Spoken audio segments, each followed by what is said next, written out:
संचिन्तयेत् भगवतश्चरणारविन्दं वज्राङ्कुशध्वजसरोरुलाञ्छनाढ्यम् उत्तुङ्गरक्तविलसन्नखचक्रवाल ज्योत्स्नाभिराहतमहद् हृदयान्धकारं यच्छौचनिःसृतसरित्प्रवरोदकेन तीर्थेन मूढनदीकृतेन शिवः शिवोऽभूत् ध्यातुर्मनःश्रमलशैलनिशिष्टवज्रं ध्यायेच्चिरं भगवतश्चरणारविन्दं वन्दे नन्दव्रजस्त्रीणां पादरेणुमभीक्षसः यासां हरिकथोद्गीतं पुनाति भुवनत्रयं श्रीमदाचार्यचरणं शरणं सर्वदेहिनां अशेषदोषदहनं मस्तके राजतां मम न मंत्रेण तंत्रेण च ज्ञानसिद्धिर्न वैकुण्ठबुद्धिस्तु वैकुण्ठलोके गतिर्विठ्ठलेशे रतिर्विठ्ठलेशे मतिर्विठ्ठलेशे सदा वैकुण्ठमास्तु।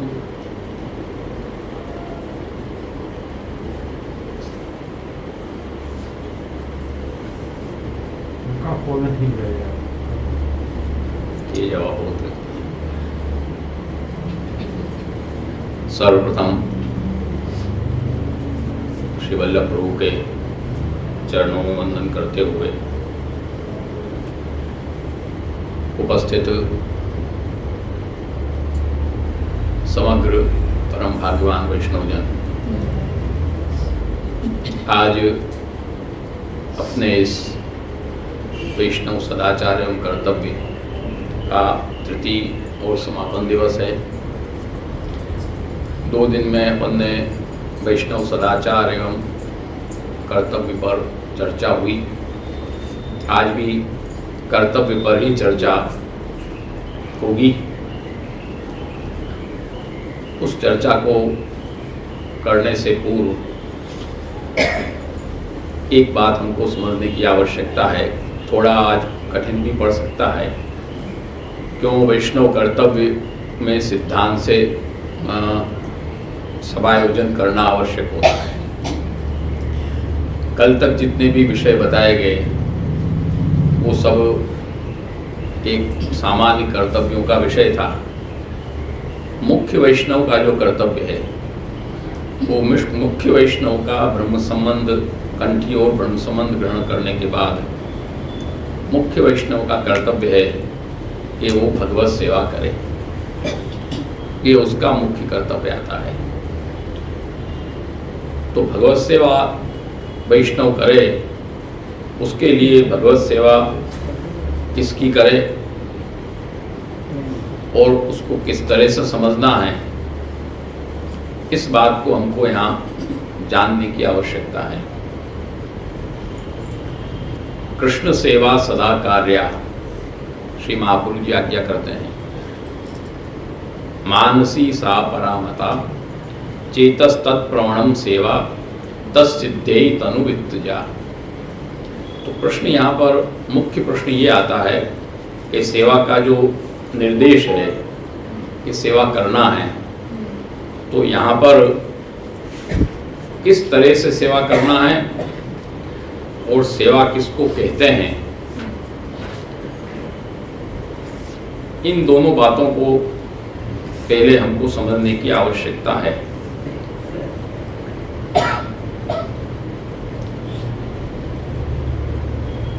अपने यहाँ श्री महाप्रभु जी ने स्वरूप सेवा का विधान किया है और वो स्वरूप सेवा भी भक्ति मार्ग के अनुसार हमारा कर्तव्य है। मूर्ति पूजा उपासना मार्ग में भी होती है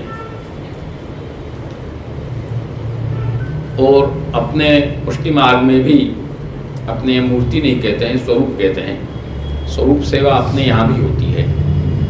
वहाँ जो मूर्ति पूजा होती है वो उपासना मार्ग है और अपने यहाँ जो होता है वो सेवा मार्ग है। इतना फर्क है दोनों में।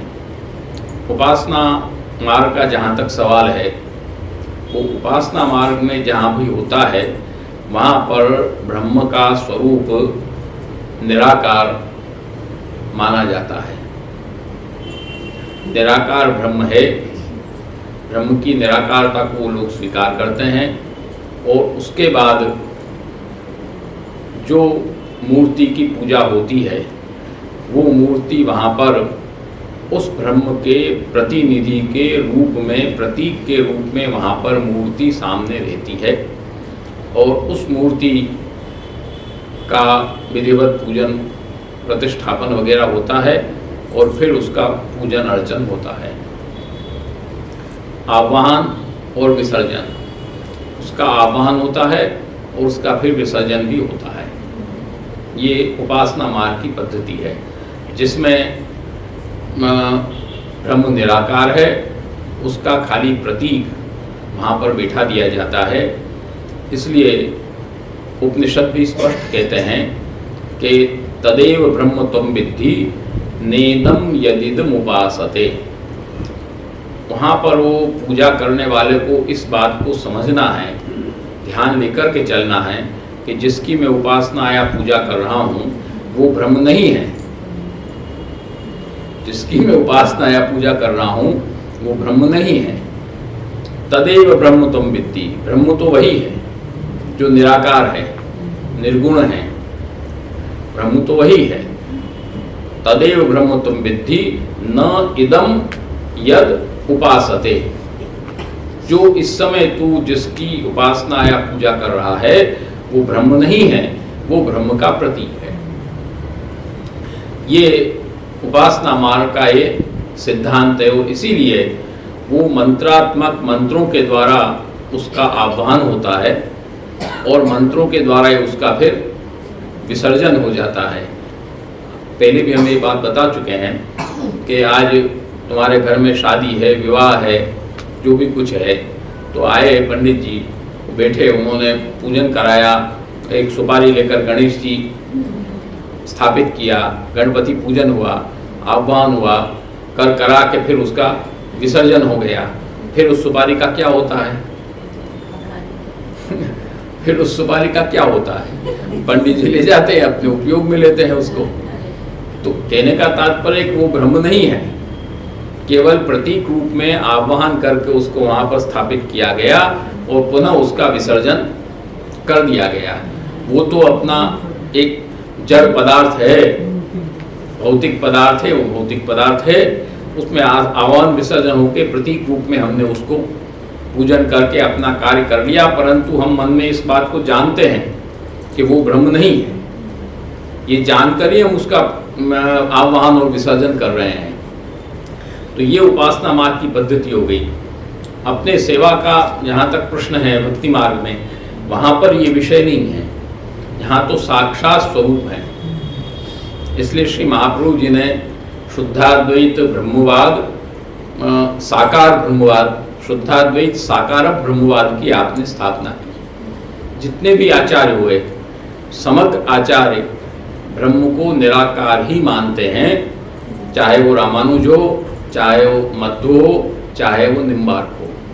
ये वैष्णव आचार्य हैं। शंकराचार्य की तो कोई विषय नहीं है यहाँ पर, वो तो निराकार मानते ही हैं, उनका कोई यहाँ विषय नहीं है। परंतु जो वैष्णव आचार्य हुए हैं, जो भगवत लीलाओं को भी स्वीकार करते हैं, वो भी सब ब्रह्म को निराकार ही मानते हैं। वो ये कहते हैं कि ब्रह्म भक्तों पर कृपा करने के लिए साकार हुआ है, साकार होकर उसने लीला की है। वो वस्तुतः साकार है नहीं, वो है तो निराकार, परंतु भक्तों के मनोरथ पूर्ण करने के लिए वो साकार हुआ है। जबकि श्री महाप्रभु जी के सिद्धांत में ये विषय आता है कि ब्रह्म साकार ही है, वो भक्तों के लिए साकार हुआ है ऐसा नहीं है। ब्रह्म तो साकार ही है और साकार ही रहेगा। भक्तों के मनोरथ के अनुकूल वो लीला करता है, परंतु उसके साकारत्व में कोई फर्क या विषय नहीं आ सकता। वो तो जैसे है वैसे ही है। और लीला भी जो ब्रह्म करता है वो समग्र प्रपंच अर्थात के पंच महाभूत, प्रपंच का मतलब अपन जो पंचायत करते हैं वो नहीं है। यहाँ पर वेदांत में, दर्शन में प्रपंच का मतलब कहते हैं पृथ्वी, जल, तेज, वायु और आकाश, इन चारों का सम्मिश्रण, यथायथ जितना उसमें सम्मिश्रण होता है, यथार्थ उसका सम्मिश्रण। तो ये जो प्रपंच में प्रभु जो लीला करते हैं वो प्रपंच भी सत्य है, असत्य नहीं है। जबकि मायावादी लोग मानते हैं कि प्रपंच असत्य है, ब्रह्म सत्यम जगत मिथ्या। तो यहाँ पर अपने यहाँ वैष्णव का जो कर्तव्य है वो भगवत सेवा का कर्तव्य है, और भगवत सेवा है वो भगवत सेवा अपनी स्वरूप सेवा है, और साक्षात परब्रह्म पूर्ण पुरुषोत्तम के स्वरूप की सेवा है। इस बात को समझना है। इसीलिए अपने यहाँ श्री महाप्रभु जी आज्ञा करते हैं कि साकार ब्रह्मवादी का स्थापक, साकार ब्रह्मवाद की स्थापना करने वाले एकमात्र श्री महाप्रभु जी ही हैं। अब वो जो साकार स्वरूप की हम जो सेवा करते हैं वो सेवा अपने यहाँ जो होती है वो भक्ति मार्ग के अनुसार होती है, पूजा मार्ग उपासना मार्ग के अनुसार नहीं। यहाँ वहाँ पर विधि के अधीन है उपासना पूजा, जैसा विधि में बताया गया उस विधि के अनुसार अपन को करना है। जबकि सेवा जो है वो सेवा जो भगवत लीला है और भक्त मनोरथाधीन प्रभु हैं, तो भक्त के मनोरथ के अनुरूप सेवा का सब विधान है। वहाँ विधि का विधान काम नहीं करता है। तो कहने का तात्पर्य कि यहाँ पर जो भगवत सेवा अपन करते हैं वो साक्षात पूर्ण पुरुषोत्तम परब्रह्म की सेवा है, और वो स्वरूप जो हमारे सामने विराजमान है वो भी आनंद स्वरूप साक्षात प्रभु का ही स्वरूप है। वो आवाहन विसर्जन वाला स्वरूप नहीं है, वो साक्षात स्वरूप वहाँ पर विराजमान होता है। इसलिए उसका आवाहन भी नहीं होता, उसका विसर्जन भी नहीं होता, केवल उसमें पुष्टि प्रकार होता है, पुष्टि प्रतिष्ठा उसमें होती है। वो पुष्टि प्रतिष्ठा का क्या कारण है वो भी यहाँ पर स्पष्ट हो जाएगा। अब प्रश्न ये आता है कि भाई सर्वम खलिदम ब्रह्म, सब कुछ ब्रह्म है, सब कुछ ब्रह्म ही है यदि, तो फिर सामान्य जड़ पदार्थ जो भी है वही तो ब्रह्म हुआ। मट्टी भी ब्रह्म है, आकाश भी ब्रह्म है, जल भी ब्रह्म है, तेज भी ब्रह्म है, सब कुछ ब्रह्म है। तो फिर जो सामान्य जड़ पदार्थ है उसी की पूजन क्यों नहीं करते हो? उसी का पूजन करो। एक घड़ा ले लो मिट्टी का, उसी को भगवान मान के उसी का पूजन करने लगो, ऐसे ही करने लगो। ऐसे क्यों नहीं होता है? तो यहाँ पर आप आज्ञा करते हैं कि सबके अंदर सब कुछ ब्रह्म का ही होते हुए भी, सब कुछ ब्रह्म स्वरूप होते हुए भी हमको इस बात को ध्यान देना है कि वहाँ पर आयुर्भाव तिरोभाव जो सिद्धांत है श्री महाप्रभु जी का, वैदिक जो सिद्धांत है, उस आयुर्भाव तिरोभाव सिद्धांत के अंतर्गत भगवान सबके अंदर अनुस्यूत भी हैं और सबसे अलग भी हैं, अन्वय व्यतिरेक से। ये थोड़े सैद्धांतिक विषय हैं, सबको कठिन भी पढ़ सकते हैं। तो यहाँ पर वस्तुतः सब कुछ ब्रह्म होते हुए भी, भगवत स्वरूप होते हुए भी, हम सेवा तो जो स्वरूप की करेंगे उन्हीं की करेंगे। कोई सब चीज़ की, घड़े वगैरह की, मट्टी वगैरह की सबकी सेवा तो करेंगे नहीं, सेवा तो उन्हीं की करेंगे। इसीलिए श्रीमद् भागवत में कहा गया है कि यो माम सर्वेषु भूतेषु संतमात्मानमीश्वरम हित्वार्चाम भजते मौढ़्याद भस्मन्येव जुहोति सः। यहाँ दोनों चीज समझने की है। सब वस्तु में भगवान हैं ऐसा मानकर हम भगवत स्वरूप की सेवा को छोड़कर सबकी सेवा करने लगे, अथवा हम तो भगवत स्वरूप की ही सेवा करेंगे, बाकी दूसरे को हम सब ब्रह्म है ऐसा नहीं मानेंगे। ये दोनों जो परिस्थितियां हैं,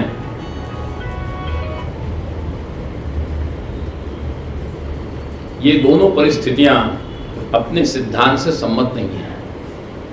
दोनों परिस्थितियां सिद्धांत से सम्मत नहीं है। अपने सिद्धांत से सम्मत है कि भगवत स्वरूप की सेवा हमको करना है और बाकी जितना भी सब पदार्थ है वो भी भगवत स्वरूप ही है, भगवान से ही उत्पन्न हुआ है, मिथ्या नहीं है, सत्य है। इसलिए अपने यहाँ भगवत संबंधित जितनी वस्तु होती है उसको अपन स्वरूपात्मक कहते हैं। उसको हम सामान्य ढंग के वस्तु के उपयोग में नहीं लेते हैं। उससे अलग भी जो वस्तु है वो वस्तु भी अलग से अपने उपयोग में आते हुए भी वो भी ब्रह्म से ही उत्पन्न है। ब्रह्म से उत्पन्न नहीं है ऐसा नहीं है, सब कुछ ब्रह्म से उत्पन्न है। इस बात को हमको स्वीकार करना है। जितनी भी चीजें सब कुछ ब्रह्म से उत्पन्न है। तो प्रश्न आया कि तब फिर सबके अंदर सेवा का क्रम क्यों नहीं है? तो वहां पर श्री महाप्रभु जी आज्ञा करते हैं कि वो आविर्भाव तिरोभाव का सिद्धांत है। यहाँ पर आविर्भाव तिरोभाव उसको कहते हैं कि प्रभु अपना आविर्भाव करते हैं और अपना तिरोभाव करते हैं, अभाव नहीं होता है। अभाव जिसको अपन कहते हैं, 4 प्रकार के अभाव बताए गए हैं, प्राग्भाव, प्रध्वंसा भाव, अन्योन्य भाव और अत्यंता भाव। ये न्याय शास्त्र में 4 प्रकार के भाव बताए गए। अपने इसमें एक भी अभाव नहीं है। ये सब आविर्भाव तिरोभाव में ही सन्निहित हैं। प्राग्भाव उसको कहते हैं कि आज मट्टी पड़ी हुई है, अब कुम्हार को घड़ा बनाना है, तो जो मट्टी घड़े के लिए आई हुई है उस मट्टी के अंदर घड़े का अभाव है। क्यों? कभी घड़ा बना नहीं है पर घड़े के लिए लाकर मिट्टी रखी हुई है, तो वहां कहा जाएगा कि घड़े का प्राग भाव है ये। क्यों? कभी बना नहीं। प्राग माने पहले, बनने से पहले, प्राग माने पहले, बनने से पहले घड़े का अभाव है। मिट्टी में मिट्टी है परंतु घड़ा नहीं बना है। उसके बाद वो घड़ा बन गया। बन जाने के बाद उसको पत्थर मार के, डंडा मार के तोड़ दिया गया वापस, तो हो गया प्रध्वंसा भाव। घड़ा बना था परंतु उसका ध्वंस होने से फिर घड़े का अभाव हो गया, घड़ा खत्म हो गया, तोड़ दिया गया उसको। उसके बाद आया अन्योन्य भाव। एक घड़ा है, एक कपड़ा है, तो घड़े के अंदर कपड़े का अभाव है, कपड़े के अंदर घड़े का अभाव है। नहीं तो भेद कैसे हम समझेंगे? सब कुछ तो पंच महाभूत है, उसमें हम भेद कैसे समझेंगे? उसके लिए नैयायिक लोग ऐसा करते हैं कि अन्योन्य भाव। घड़ा है वो जल वगैरह लाने की क्रिया करता है, कपड़ा है वो आच्छादन वगैरह की क्रिया करता है। तो घड़े के अंदर कपड़े का अभाव है, कपड़े के अंदर घड़े का अभाव है। अन्योन्य, एक दूसरे का एक दूसरे में अभाव है। तो ये हुआ अन्योन्य भाव, जिससे अलग अलग पहचान हम कर सकें। उसके बाद आया अत्यंता भाव, जो होता ही नहीं। अब वायु है, वायु का रूप होता है? नहीं होता। वायु में रूप का अत्यंत अभाव है। इस तरह से 4 अभाव वो लोग मानकर अपना काम आगे बढ़ाते हैं। परंतु श्री महाप्रभु जी आज्ञा करते हैं कि ये कोई भी अभाव हमको स्वीकार नहीं है, कोई भी स्वीकार नहीं है। क्योंकि सर्वम खल्विदम ब्रह्म, सब कुछ ब्रह्म है। पंच महाभूत भी ब्रह्म है, जीव भी भगवान से निकला हुआ अंश है, इसलिए अभाव तो कहीं हो ही नहीं सकता। सब कुछ जब ब्रह्म है तो ब्रह्म का अभाव कैसे होगा? ब्रह्म का अभाव तो संभव नहीं है। ब्रह्म तो नित्य है, निरंतर है, अनादि अनंत है, तो उसका अभाव तो हो ही नहीं सकता। तो तब फिर ये सब व्यवहार की समस्या कैसे होगी? घड़ा बनने से पहले क्या कहोगे उसको? उसको घड़ा कहोगे या मट्टी कहोगे? घड़ा बनने के बाद उसको मट्टी कहोगे या घड़ा कहोगे? घड़ा बनने के बाद भी मट्टी कहो उसको। फिर ये सब कैसे होगा? अन्योन्य एक दूसरे को, एक दूसरे से भेदक कौन करेगा? ये सब समस्या आ जाएगी सामने। तब श्री महाप्रभु जी आज्ञा करते हैं कि नहीं, वेदों में आविर्भाव तिरोभाव बताया हुआ है। आयुर्भाव तिरुभाव शक्तिर्वै मुरुवैरिण। ये मुरुवैरी भगवान की दो शक्तियां हैं, आविर्भाव और तिरोभाव। उन शक्तियों के माध्यम से प्रभु ये चारों अभावों का कार्य इसमें आ जाता है। जैसे वो मट्टी रखी हुई है, अभी तक बना नहीं है घड़ा, तो वहां पर घड़े का आविर्भाव नहीं हुआ है। हाँ, घड़े का आविर्भाव नहीं है, घड़े का तिरोभाव है, मिट्टी का आविर्भाव है।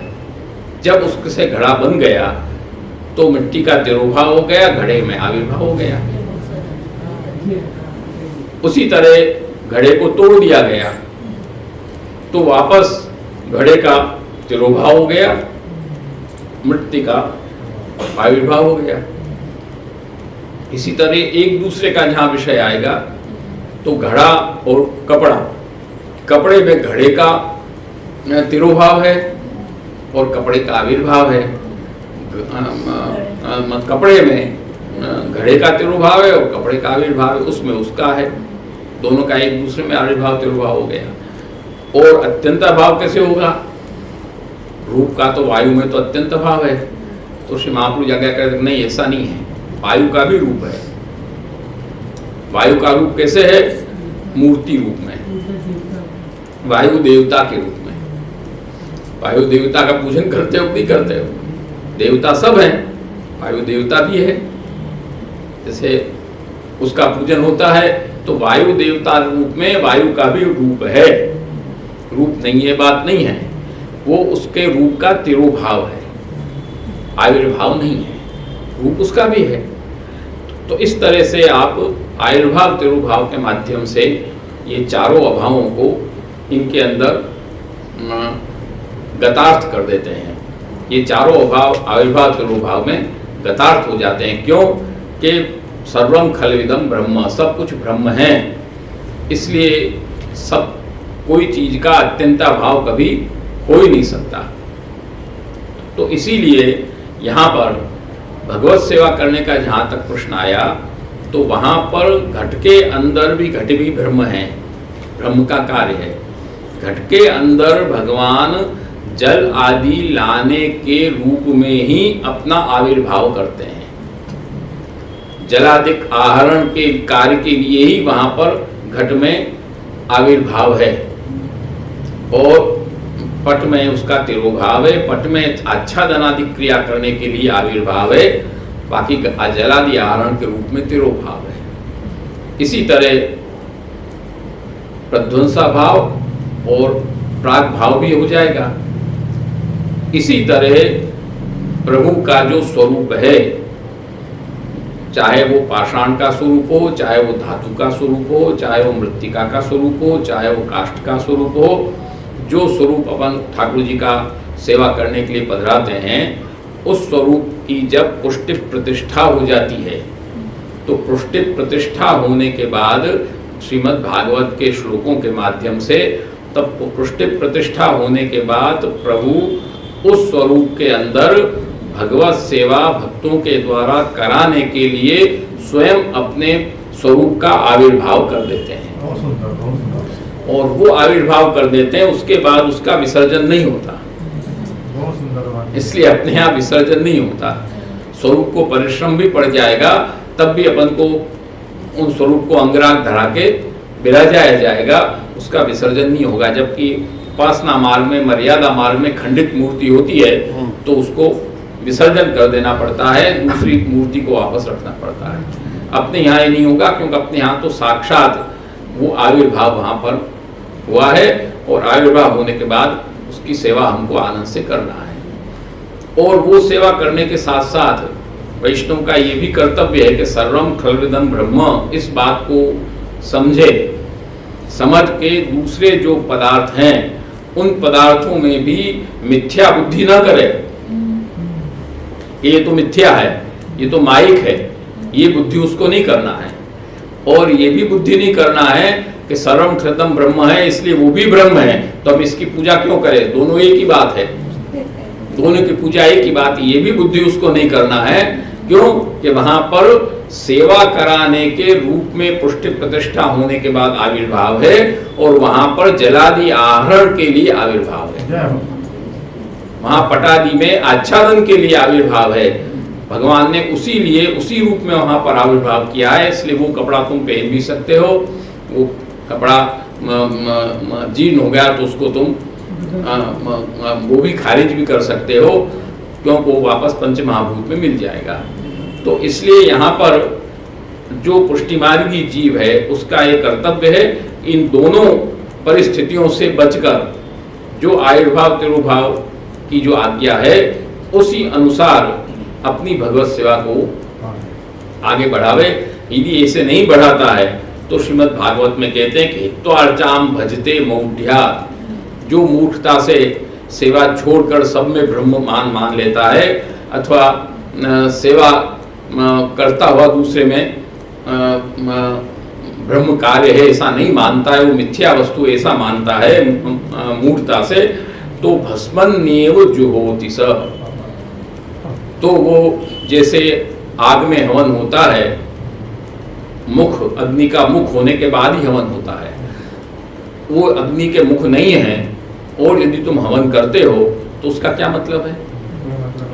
भस्म में हवन करे जाओ तो आहुति कैसे प्राप्त होगी? उसी तरह से यहाँ पर यदि उस भाव से वो सेवा करता है तो उसकी सेवा सफल नहीं है। न तो उसको सबको मिथ्या मान के सेवा करना है, न उसको सबको ये भी सेवा करना, इसी सेवा हम करेंगे इसकी नहीं क्यों करें, अब सब ब्रह्म है ऐसा मान के भी सेवा नहीं करना है। जिस स्वरूप के अंदर पुष्टि प्रतिष्ठा हुई है, इसलिए अपने यहाँ कहा जाता है पुष्ट कराओ, पुष्ट कराना यहाँ पर प्रधान है, और अपने यहाँ वैदिक मंत्रों से पुष्ट होने का विधान नहीं है। अपने यहाँ श्रीमद् भागवत के श्लोकों से पुष्टि प्रतिष्ठा होती है, और स्पर्श से पुष्टि प्रतिष्ठा होती है, और नेत्रों से पुष्टि प्रतिष्ठा होती है। ये प्रकार अपने यहाँ इसलिए आया है, उसका आगे खुलासा है। तो वो प्रकार अपने यहाँ होता है। अब वो जो प्रकार होता है, तो अपने यहाँ जो सेवा का जो क्रम है, सेवा की जो एक सरणी है, पद्धति है, वो सेवा जो होती है वो प्रमाण सरणी से और प्रमेय सरणी से, दोनों सरणियों से सेवा का विधान है। प्रमाण सरणी भी है और प्रमेय सरणी भी है। अब प्रमाण सरणी कौन सी है सेवा की? कि जब हम प्रत्यक्ष में प्रभु का दर्शन करें,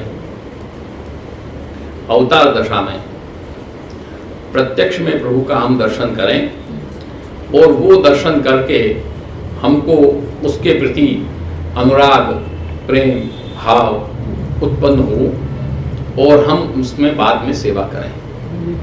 जैसे भगवान राम वहाँ पधारे दंडकारण्य में, तो सबों को उनके दर्शन करके अंदर भाव उत्पन्न हुआ और अनुराग जगा, तो हम आपकी सेवा करें। तब आपने कहा कभी नहीं, कृष्ण अवतार में आपका मनोरथ पूर्ण होगा।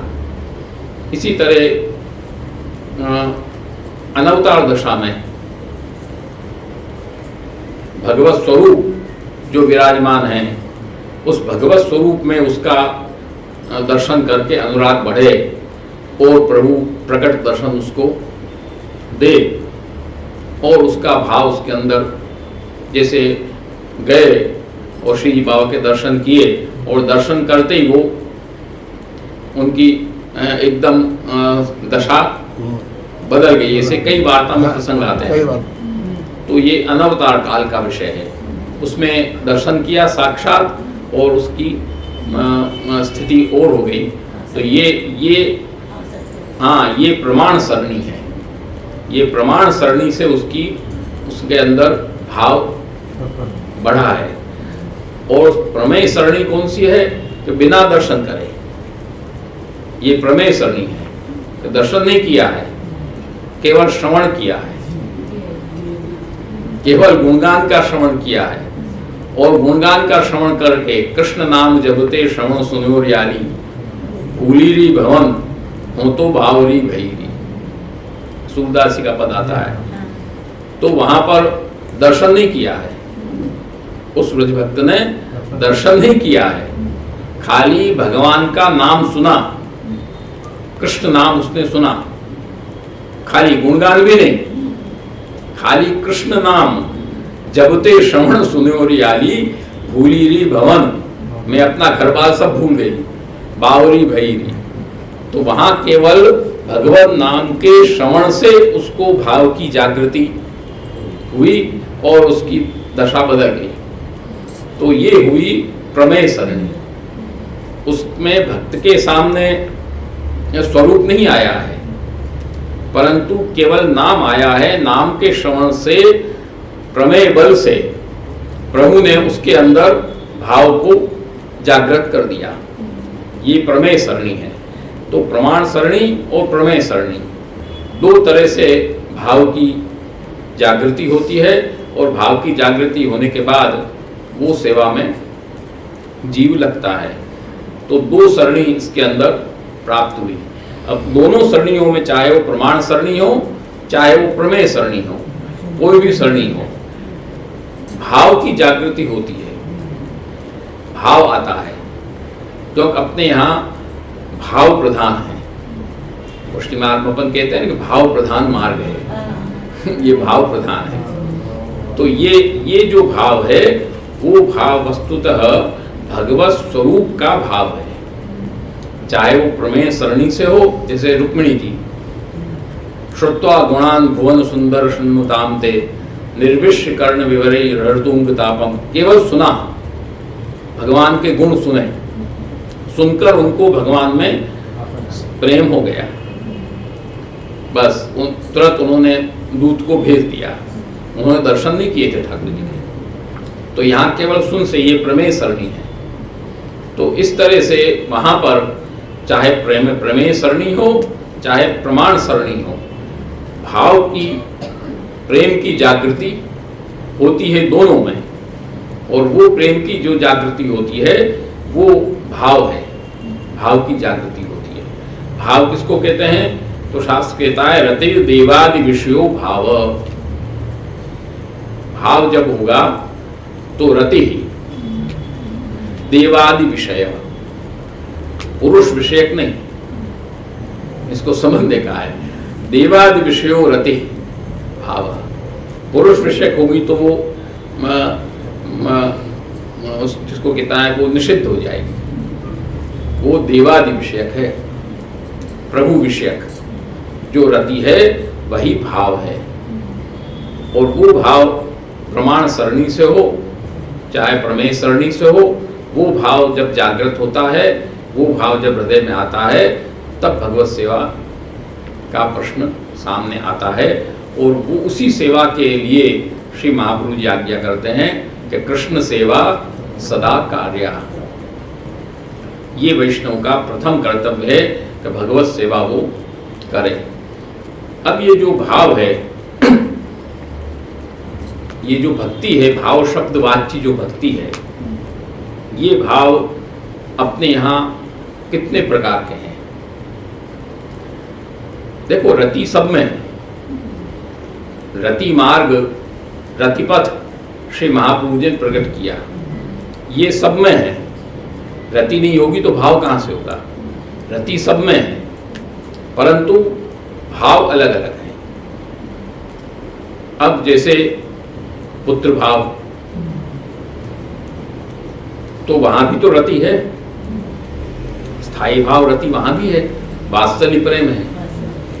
तो पुत्र भाव से सेवा, स्वामी भाव से सेवा, सखी भाव से सेवा, सखी भाव से सखी भाव से सखी भाव से सेवा, स्त्री भाव से सेवा, प्रिय भाव से सेवा और सर्वात्म भाव से सेवा। ये जितने भी भाव हैं, सब भाव के अंदर प्रेम रति सबके अंदर अनुस्यूत है, वो हटेगी नहीं, क्योंकि भाव ही रति है। देवादि विषया रति, देवादि विषयो रति भाव, भाव वही है। तो वो तो सब जगह बना ही रहेगा। और जब हम सेवा करेंगे तो प्रभु, पूर्ण पुरुषोत्तम प्रभु हमारे विराज रहे हैं, इसलिए वहां पर विरुद्ध धर्माश्रय स्वरूप भी विराज रहा है। वो ऐसा है तो ऐसा नहीं हो सकता, ये नहीं है वहां पर। वो ऐसा है तो ऐसा नहीं हो सकता, ऐसा वहां नहीं है।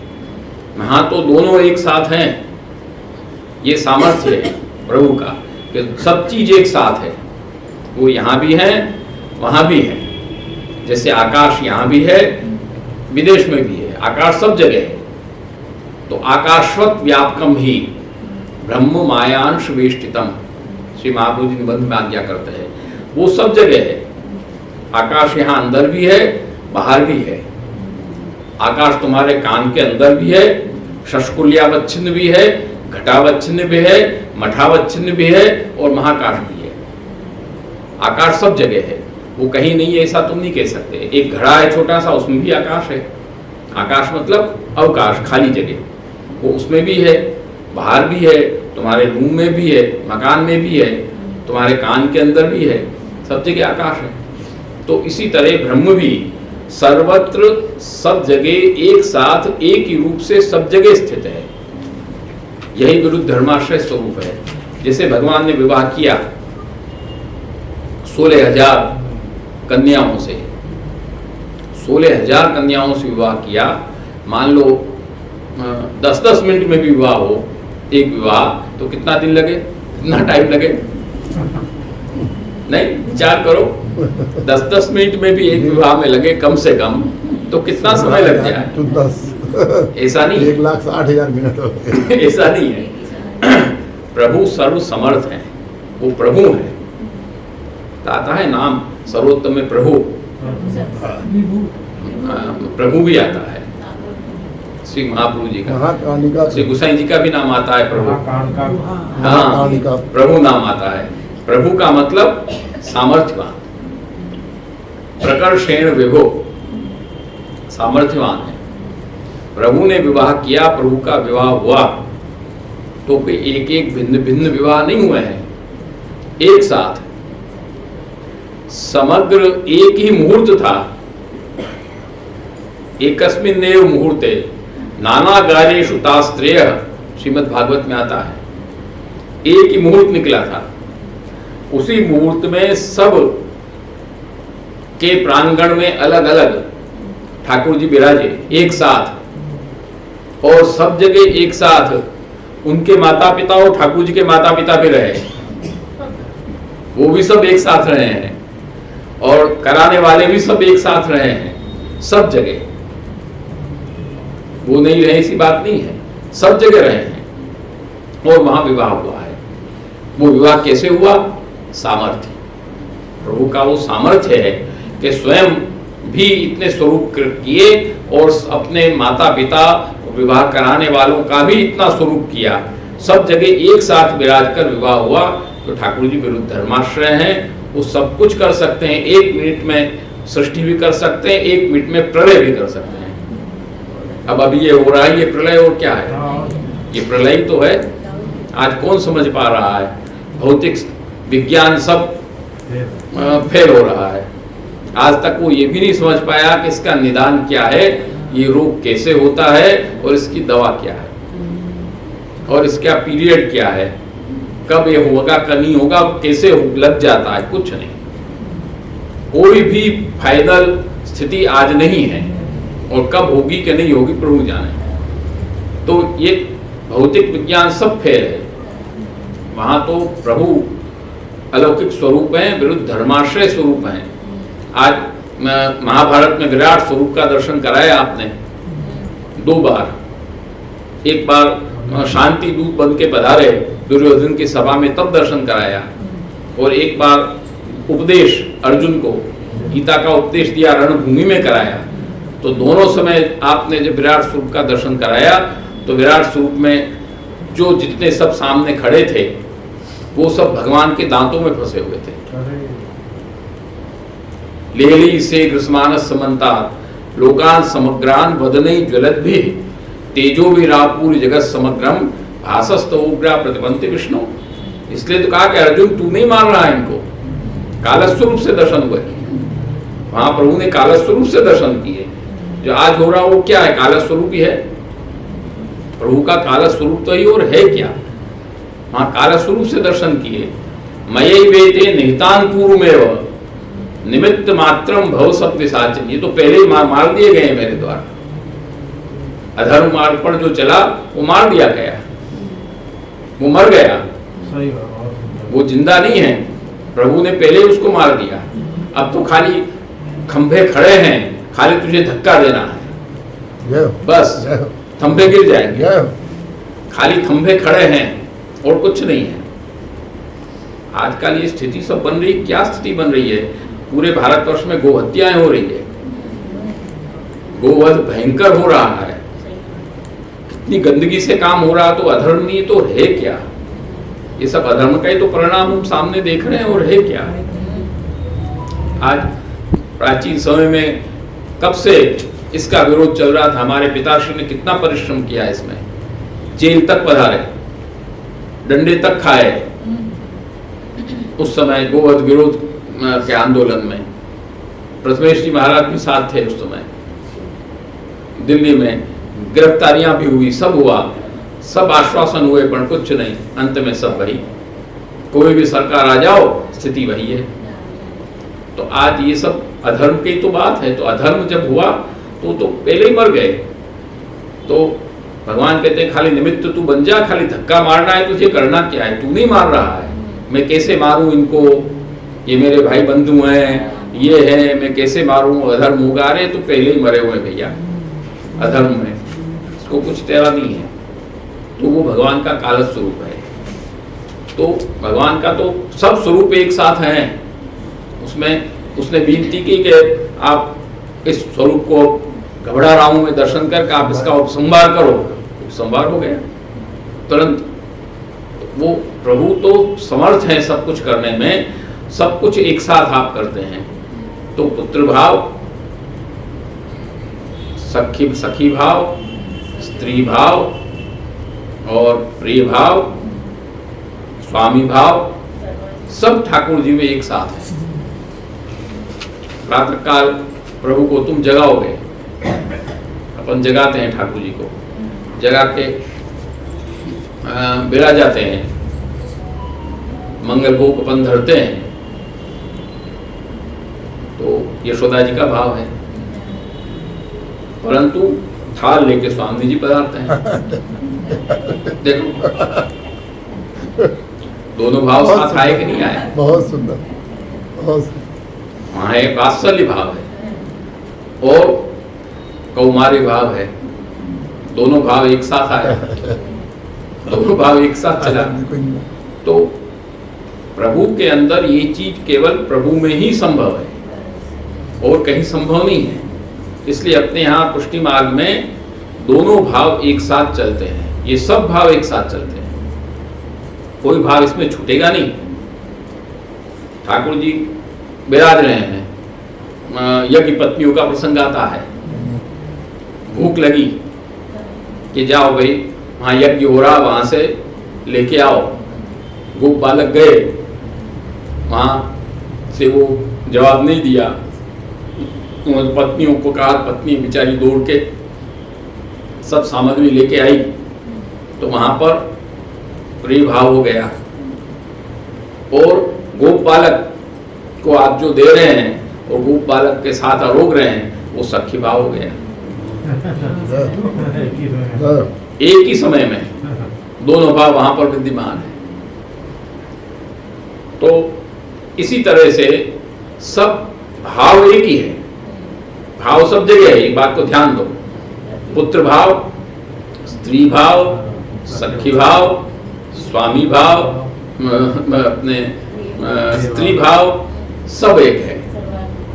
सर्वास्व भाव सब जगह है, रति सब जगह है, परंतु अलग अलग। एक ही स्वरूप में एक ही साथ सब प्रकार विद्या। हम भी सेवा करेंगे तो सेवा का क्रम ऐसे ही चलेगा, सब भाव उसके अंदर आते चले जाएंगे।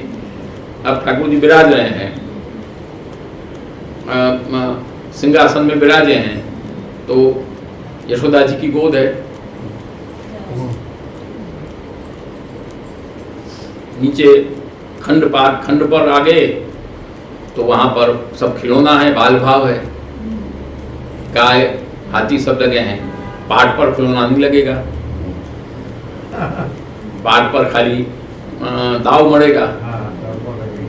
तो वहां आके कौमारी भाव आ गया, ताम समद्यूत सदनम, वहां पर द्यूत भाव आ गया और रसात्मक भाव आ गया, वहां कौमारी भाव आ गया। तो उस भाव सब एक साथ चलेंगे, भाव सब है, भाव में कहीं कोई फर्क नहीं है, परंतु ठाकुर जी में ये चीज हो सकती है, दूसरे में ये चीज नहीं हो सकती। तो कृष्ण सेवा सदा कार्या, कृष्ण सेवा नित्य जो उसको करनी है वो एक ही भाव को लेकर नहीं करनी है। इस तरह से भाव सब जगह रहेगा, परंतु सेवा का क्रम बराबर समग्र भावों के साथ में चलता रहेगा। वो बराबर उसी क्रम से अष्टसखाओं ने जो सब लीला मध्यपाती हैं, सब अष्टसखाओं ने वात्सल्य के भी पद किए हैं, कौमारी भाव के भी पद किए हैं, सब पद किए हैं। सूरदासी के आश्रय का पद आता है, दृढ़ चरणम केरो भरोसो। वो पद बोले के बाद कहा कि तुम्हारी मन की स्थिति कहाँ है, तो कौन सा पद गाया? खंजन ने रूप मन बाते बल पिंजरा न समाते। तो सब भाव तो साथ चल रहे हैं, कोई भाव उसमें अलग नहीं, भाव सब जगह भाव सब जगह रहेगा। और भाव रहने का मतलब है रति सब जगह है, प्रेम स्नेह सब जगह है, उसका कहीं कोई प्रश्न नहीं है। वो सब जगह ऐसे ही क्रम चलेगा, सेवा में भी अपने वही क्रम चलेगा। यहां तक कि एक में भी दो भाव चलेंगे, ये भी है बात, एक में भी दो भाव चलेंगे। जैसे पालना में झूल रहे हैं ठाकुर जी, तो प्रेम पर्यंग शयनम और माननी मानहरणम, दोनों भाव चल रहे हैं, वहां भी दोनों भाव हैं। एक ही स्वरूप है, ब्रजभक्ति वहां है, वो पालने का भाव चल रहा है, पालना से झुला रही है, परंतु कौमारी भाव भी वहां विद्यमान है। जबकि लौकिक में इस तरह से भी हो जाता है तो वहां पर दोष हो जाता है। लौकिक में यदि इस तरह से होगा वहां पर दोष हो जाएगा। एक स्थायी भाव में दूसरा स्थायी भाव घुसा दिया तो उसमें दोष हो गया। क्यों? कि वहां न तो जो सामने है उसमें वो ताकत है, उसमें अलौकिकता है, न इसमें अलौकिकता है, इससे लौकिक में दोष हो जाएगा। परंतु अलौकिक में प्रभु में ये चीज नहीं हो सकती है। प्रभु में तो वहां वो चीज विद्यमान है। अब 6 दिन के बालक हैं और पूतना के प्राण हरण कर लिए। कालस्वरूप विचार करो, कालस्वरूप हो गया। कहाँ तो बालक छोटा सा, कहाँ तो छोटा सा बालक, वात्सल्य भाव। और विचार उसमें स्थिति यहाँ तक की विचार है कि छोटे से बालक ठाकुर जी, 6 महीने का बालक क्या हो, 6 दिन का बालक क्या हुआ, महीना भी नहीं, 6 दिन। पूतना तो छठे दिन आ गई, 6 दिन का बालक है। और वहां पर जब पूतना आई है तो वो पूतना का रुआब इतना था, जो बन ठन के वो आई जिस रूप में, उसका इतना रुआब था, उसका इतना उसको रुआब भी कहना चाहिए, प्रभाव भी नहीं कहना चाहिए, सुंदर भी नहीं कहना चाहिए, रुआब कहना चाहिए। उसका इतना रुआब था कि यशोदा जी वगैरह या दूसरी सखियां वगैरह जो वहां विद्यमान थी वो उसको कह नहीं सकी कि क्यों उठा रही है गोदी में। नहीं तो रोक देना चाहिए ना कि मत उठाओ गोदी में, परिचित तो रही नहीं वो, परंतु कह नहीं सकी। क्योंकि वो तो वात्सल्य भाव में थी और वो उसमें भी वात्सल्य भाव ही देख रही थी कि ये तो भाई वात्सल्य भाव से आई है, प्रेम से बालक को खिलाने के लिए। बालक हुए हैं नंदराय जी बहुत समय के बाद आई है, तो वो भी उस भाव में ही थी और उसका रुआब से वो दबी हुई थी, नहीं कर सकी। और जब उसने उठाया बालक को, उसने तो उस भाव से उठाया नहीं, उसने तो मारने के भाव से उठाया, और मारने से भाव उठा के उसने जो अपना स्तनपान कराया, तो स्तनपान की प्रक्रिया तो वात्सल्य की है, प्रक्रिया तो वात्सल्य की है, और उस वात्सल्य की प्रक्रिया ही प्रभु कर रहे हैं। प्रभु वात्सल्य की प्रक्रिया ही कर रहे हैं। प्रभु चाहते तो उस समय उसको गोदी में लेते ही वो मर जाती, प्रभु चाहते तो उसको गोदी में लेते ही मर जाती। तो क्या फर्क, आप तो चाहे तो काम हो जाए, विचारे तो कार्य हो जाए, मर जाती, परंतु ऐसे प्रभु ने नहीं किया। क्यों नहीं किया?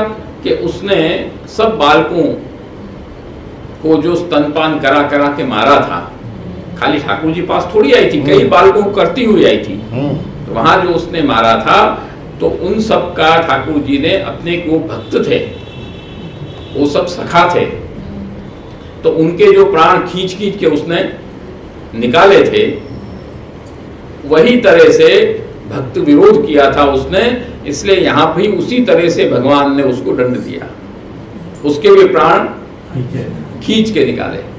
तेने सब बच्चों के निकाले, उसने खींच कर निकाले, और उस माध्यम से उन जितने बालक थे उन सब बालकों को अपने अंदर खींच लिया। इसमें द्वेष भी है दिखाई में, और वैसे द्वेष नहीं है। क्यों? कि समस्त सर्वेषु भूतेषु, प्रभु तो सबके लिए है। प्रभु के लिए ना कोई दुश्मन है ना कोई मित्र है। प्रभु को तो जो अंदर बालक थे, प्राण खींच लिया था उसने, उन सबको वापस निकालना था, तो सब बच्चों को निकाल के अपने अंदर कर लिया, तब तो मृतिका भक्षण का प्रसंग मिलेगा। हाँ, वैसी प्रक्रिया करके अपना अंदर ले लिया। तो यहाँ वात्सल्य के अंदर काल स्वरूप, वात्सल्य भाव में काल स्वरूप प्रभु कहा गया है। तो वात्सल्य कहाँ और काल कहाँ, इसका कोई मेल ही नहीं है काल स्वरूप का। तो कहने का तात्पर्य कि ये चीज एक साथ एक ही समय में दोनों भाव अथवा कई भाव प्रभु में ही हो सकते हैं और किसी में नहीं हो सकते। और वही जो सेवा है, ऐसे जो पुष्टि पुरुषोत्तम पूर्ण पुरुषोत्तम परब्रह्म की जो सेवा है, वो सेवा का कर्तव्य वैष्णव का है। कृष्ण सेवा सदा कार्या, इसलिए वहां पर सदा शब्द दिया, इसमें कोई काल का बाध नहीं है। प्रत्यक्ष सेवा करो, अनवसर में परोक्ष सेवा करो, सेवा बराबर चलती रहेगी, सेवा रुकेगी नहीं। अनवसर हो गया तो वहाँ हमारा अधिकार नहीं है, तो भगवत वस्तु सिद्ध करना है, भगवत गुणगान करना है, भगवत चिंतन करना है, ये कार्य करो, उसमें कौन मना है। परंतु सेवा सदा चलती है। जब भी कोई वैष्णव ने ब्रह्म समझ लिया हुआ, तो महाप्रभु जी ने यही आज्ञा की, कृपानाथ अब क्या कर्तव्य हमारो, कि भगवत सेवा करो, प्रभु की सेवा करो, ये मुख्य कर्तव्य आया। इसलिए अपने यहाँ भगवत सेवा का जो एक कर्तव्य आया, उस कर्तव्य के अंदर गौ सेवा भी आ गई, ब्राह्मण सेवा भी आ गई, समग्र वनस्पति सेवा भी आ गई, सब चीज उसके अंदर आ गई, उसमें कोई चीज बची नहीं। तरोल मूल निषेचन न्याय से, वृक्ष के मूल में हम सिंचन करेंगे तो पूरे वृक्ष को पानी मिलेगा। वृक्ष के मूल में यदि सिंचन करेंगे तब पूरे वृक्ष को पानी मिलेगा। वृक्ष के पत्तों पर सिंचन करोगे तो वृक्ष हरा भरा नहीं रहेगा, वो तो मूल में डालने से हरा भरा रहेगा। मूल प्रभु है, सबके मूल ठाकुर जी हैं और कोई नहीं है। सब मूल स्वरूप को पकड़ के भगवत सेवा हमको करना है। तो इस तरह से ये जितने भी भाव हैं, ये सब भावों के अंदर रति विद्यमान है, और इन सब भावों से रति एक ही सब जगह अनुस्यूत है। हमको सेवा करना है यथाधिकार, जिसको जैसा सेवा का अधिकार हो। और इसीलिए श्री महाप्रभु जी ने आज्ञा की है कि कौंडिन्यो गोपिका प्रोक्ता गुरुवः, नहीं तो शास्त्रों में गुरु का स्थान स्त्री को नहीं मिलता है। शास्त्रों में गुरु का स्थान स्त्री को सामान्यतया नहीं मिलता है, परंतु यहाँ पर जो भी भाव है उन सब भावों में मुख्य रूप में स्त्री भाव आएगा। स्त्रियो वा पुरुषो वापि भर्तृभावेन केशवम। क्योंकि मुख्य भाव वो क्यों आएगा कि हम प्रभु के अंश हैं, प्रभु हमारे अंशी हैं, इसलिए वही भाव आएगा और उसी के सजातीय प्रेम है। स्त्री भाव का ही सजाती प्रेम है। वो प्रेम सब जगह अनुस्यूत रहेगा और वो प्रमाण सरणी से और प्रमेय सरणी से दोनों तरह से वो हमको प्राप्त हो सकता है। प्रत्यक्ष स्वरूप दर्शन करेंगे तो प्रमाण सरणी से भाव की स्थिति हमको प्राप्त हुई, और श्रवण मात्र से यदि होगा तो प्रमेय सरणी से प्राप्त हुई। ये हमको वहाँ पर प्राप्त स्वरूप सेवा होती है। इस तरह से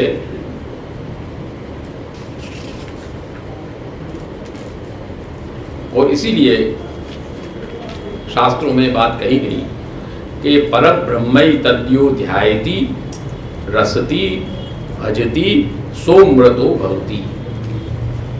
परम ब्रह्म का जो ध्यान करता है, जो उसका रस लेता है, जो उसका भजन करता है, वह अमृतत्व को प्राप्त होता है, दूसरा अमृतत्व को प्राप्त नहीं होता है। यहाँ तीन बात बताई, ध्यायति, रसति और भजति। रसति बीच में कहा है, रसति बीच में कहा है, ये दोनों जगह संबंधित है। ध्यान भी करना है तो रसपूर्वक, भजन भी करना है तो रसपूर्वक। रसति मध्य में आया, क्यों कि प्रभु रस स्वरूप हैं। रसो वैसा इति श्रुते, प्रभु रस स्वरूप हैं, और रस स्वरूप जब प्रभु हैं उनका भजन हम करोगे, उसी से उत्पन्न जीव है, तो जब हम भजन करेंगे तो रस से ही भजन करना है, नीरस होके भजन नहीं करना है।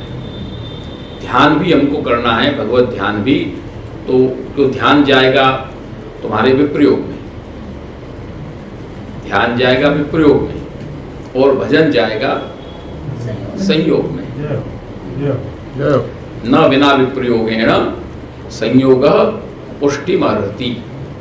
बिना विप्रयोग के संयोग पुष्ट नहीं होता है। इसलिए सबसे पहला आया ध्यायति, उसके बाद आया रसति। वो दोनों जगह है, विप्रयोग में भी रस है, संयोग में भी रस है। सोमृतो भवति, इसलिए तो अपने आप विप्रयोग दुखात्मक नहीं है, उसके अंदर दुख है। विप्रयोग में दुख है, दुख नहीं, ये बात नहीं है, परंतु वो दुख वो वाला दुख नहीं है जो अपन सामान्य में करते हैं। संयोग के आनंद की बात, वो दुख रसपूर्ण है।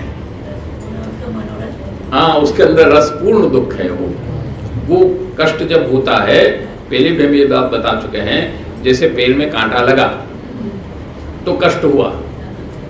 वहाँ शास्त्रकार कंटक वेद दृष्टांत देते हैं। कंटक वेद दृष्टांत से ये सिद्ध नहीं होगा। पैर में तुमको कांटा लगा, तुमको कष्ट हुआ, दुख हुआ। इसी तरह से एक बालक है छोटा, वो उस माता का स्तनपान करते हुए उसने काट लिया, तो दोनों जगह कष्ट तो है ही, परंतु उस कष्ट में दुख है, इस कष्ट में सुख है। माता को प्रसन्नता होगी कि मेरे बच्चे के दांत आ गए और बढ़िया तीखे दांत आए। माता का स्नेह बढ़ेगा, उसका दूध बढ़ेगा, वो प्रसन्न होगी। कष्ट तो उसको भी है, नहीं हुआ कष्ट ये तो नहीं है, भौतिक तो रूप में कष्ट है ही उसको, उसको वो भी हुआ है, क्षत भी हुआ है, परंतु वो सुखद है, क्योंकि वो वात्सल्य रस है। वहाँ पर वात्सल्य रस है। इसी तरह से भगवत सेवा में जो भी अपन जाते हैं, कि जो भी भगवत सेवा में अपन को कष्ट होता है, जैसे परिक्रमा श्री गिरिराज जी के अपन ने किया, तो पैर में कांटा नहीं लगा क्या, पैर में कंकड़ नहीं लगे क्या, सब हुआ, परंतु परिक्रमा करके आए तो कंकर फंकर लगा, वो तो सब आदमी भूल जाता है। हाँ, आनंद से परिक्रमा हुई, कैसा आनंद आया, क्योंकि वो परिक्रमा है वो दुखात्मक नहीं है, वहां भी रति है, भाव है। उस भाव से हमने परिक्रमा की है। परिक्रमा का भी रसात्मक भाव है। परिक्रमा अपन ने की है इसलिए सुख है अपन को। तो यहाँ पर ध्यायति हुआ विप्रयोग और भजती हुआ संयोग। इन दोनों के अंदर रस की स्थिति जब विद्यमान रहेगी तो ध्यायति में भी कष्ट नहीं है, संयोग में भी कष्ट नहीं है। दोनों सुखद हैं। जितने भी प्रकार वहाँ हैं वो सब सुखद होंगे, जितने भी प्रकार यहाँ हैं वो भी सब सुखद होंगे। इसलिए ध्यायति रसति भजति सो मृतो भवति, वो अमृतत्व को प्राप्त करता है। इस तरह से ये भाव और सेवा का कर्तव्य का निर्धारण वैष्णव के लिए हुआ। अब उसके बाद जो वैष्णव के कर्तव्य हैं, भगवत कृपा होने के बाद, प्रमाण सरणी या प्रमेय सरणी से होने के बाद फिर वैष्णव के कर्तव्य हैं जो सत्संग वगैरह से दृढ़ता रहती है। वो कर्तव्य क्या है कि अन्याश्रय का त्याग। सबसे बड़ा वैष्णव का प्रथम कर्तव्य अन्याश्रय और अविश्वास, इन दो चीज का त्याग। अन्याश्रय, प्रभु जैसे सर्वसमर्थ मिलने के बाद भी यदि हम अन्याश्रय करने बैठे तो क्या मतलब है? कोई मतलब नहीं है। तो हमारी स्थिति बेकार हो गई सब। वहाँ तो हमको पूर्ण आश्रय रख के विवेक और धैर्य पूर्वक आज की जैसी स्थितियाँ बनती है सब, उस स्थिति में आदमी विवेक और धैर्य खो देता है। सब कुछ होते हुए भी उसका धैर्य खत्म हो जाता है। इसलिए श्री महाप्रभु जी ने आज्ञा की पहले विवेक और धैर्य की। विवेक धैर्य दोनों को एक साथ कहा। ये दोनों साधन रूप हैं। विवेक धैर्य सततम रक्षणीय। विवेक धैर्य का सतत हमको रक्षण करना है, उसको छोड़ना नहीं है। विवेक हमको बराबर रहना चाहिए कि हरिस्तु सर्वतो रक्षाम करिष्यति न संशय, विवेकस्तु हरिः सर्वं निजेच्छातः करिष्यति। प्रभु अपनी इच्छा से जो भी कार्य करेंगे वो सही ही होगा, उसमें गलत नहीं होगा। ये विवेक हमको सदा बना रहना चाहिए अपने मन के अंदर। भाई प्रभु की सब लीलाएं हैं, संहार लीला भी है, तो संहार लीला हो रही है, यही विवेक है अभी। और उस संहार लीला में धैर्य रखना ये हमारा कर्तव्य है। उसको धैर्य हम रखें जिससे आश्रय न छूटे। तो धैर्य छूट गया तो आश्रय हमारा छूट गया, और प्रभु को छोड़ के तुम दूसरे आश्रय करने कहाँ जाओगे? कहाँ जाओगे? कोई ठिकाना ही नहीं है। जितने भी हैं वो सब उन्हीं के तो आश्रित हैं, कहाँ जाओगे? कोई स्थान ही नहीं है। जितने देवी देवता हैं, सूरदास ने कहा है, अन्य देव सब रंग भिखारी, देखे बहुत घनेरे। अब विचार करो, सूरदास जी ने शब्द कहे हैं, कोई सामान्य आदमी ने नहीं कहे। कई लोग कहते हैं कि ऐसे कैसे कह दिया सूरदास जी ने, अपमान कर दिया देवताओं का, ये कर दिया वो कर ले। ऐसे कई लोग विचार करते हैं, पर उनको ये बात को सोचना चाहिए कि अपमान नहीं है। सूरदास जी ने वस्तु स्थिति प्रकट की है, ये बात समझो। जो वस्तु स्थिति है वो सूरदास जी ने यहाँ पर प्रकट की है। सत्य होता है वो कड़ा होता है, सत्य कठोर होता है। अप्रियस्य च तथ्यस्य वक्ता श्रोता च दुर्लभा। अप्रिय जो तथ्य होता है उसके कहने वाले भी नहीं मिलते हैं और उसको सुनने वाले भी नहीं मिलते हैं, बहुत कम मिलते हैं। रंग भिखारी क्यों कहा? भिखारी रंग किसको कहते हैं? रंग कहते हैं उसको कि जो गरीब हो, जो किसी के आश्रित हो, स्वतंत्र न हो, वो है रंग। और भिखारी किसको कहते हैं कि जिसको मांगना पड़े, जिसको मांग के चलाना पड़े, वो भिखारी हुआ। आज तुम अन्य देवी देवता के पास भी जाओगे तो तुम वहां जाकर मांगोगे, वो तुमको देंगे। वो माध्यम है, उनको देने वाला कौन है? उनको भी तो कहीं मांगने जाना है। आज इतना यहाँ पर हो रहा है, मान लो मोदी जी इतना काम करा रहे हैं, ये काम कर रहे हैं, वो काम कर रहे हैं, ये कर रहे हैं, तो जो जो विभाग के वहाँ के मुख्यमंत्री हैं कि वो हैं, ये हैं, वो सब दे रहे हैं। इतना पैसा सांसदों को मिला है, सांसद दे रहे हैं, तो एक एक सांसद के कोटे में इतना पैसा आया है, वो अपने कोटे से दे रहा, तो सांसद दे रहा है, प्रधानमंत्री ने पास किया है, और प्रधानमंत्री भी नहीं दे रहा है। वैसे तो पैसा जनता का है, जनता का ही पैसा है, प्रधानमंत्री भी माध्यम है, वो अपने माध्यम से उसको दे रहा है। देने वाली तो जनता ही है, क्योंकि प्रजातंत्र है, प्रजा ही राजा है, देने वाली तो प्रजा है। तो उसको भी तो मांगने जाना पड़ा है कहीं, उस नेता को भी तो अपने ऊपर के विभाग से मांगना पड़ा पैसा, तो वहां पैसा मांगनी तो गया, वो भिखारी नहीं हुआ तो क्या हुआ?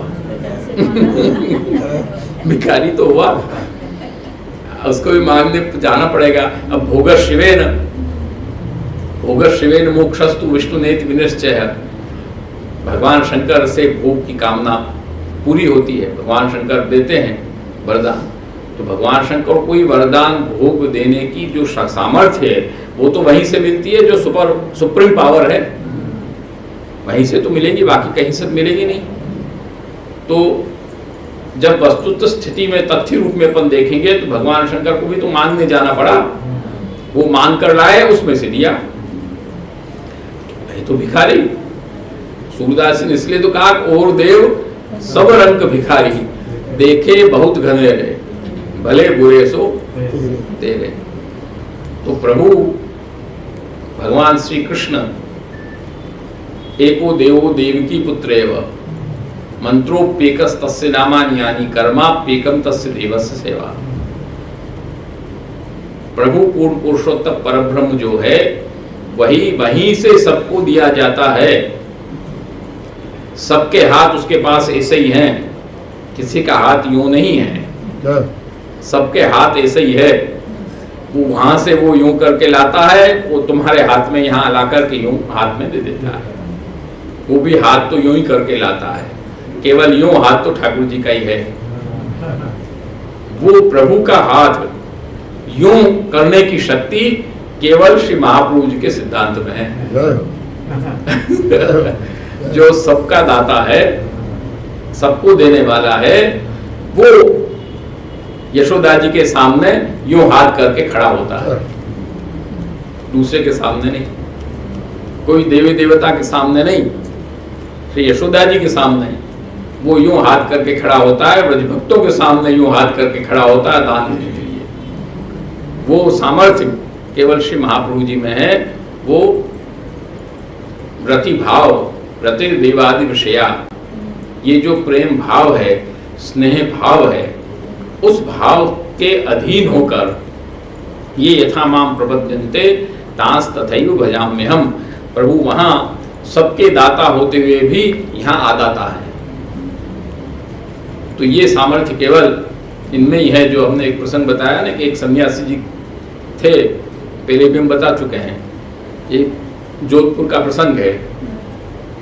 गीता जयंती पर हम गए वहाँ, और वहाँ हमारे पिताश्री पधारने वाले थे, उनकी अस्वस्थ थी तबीयत, तो प्रतिनिधि में हम गए।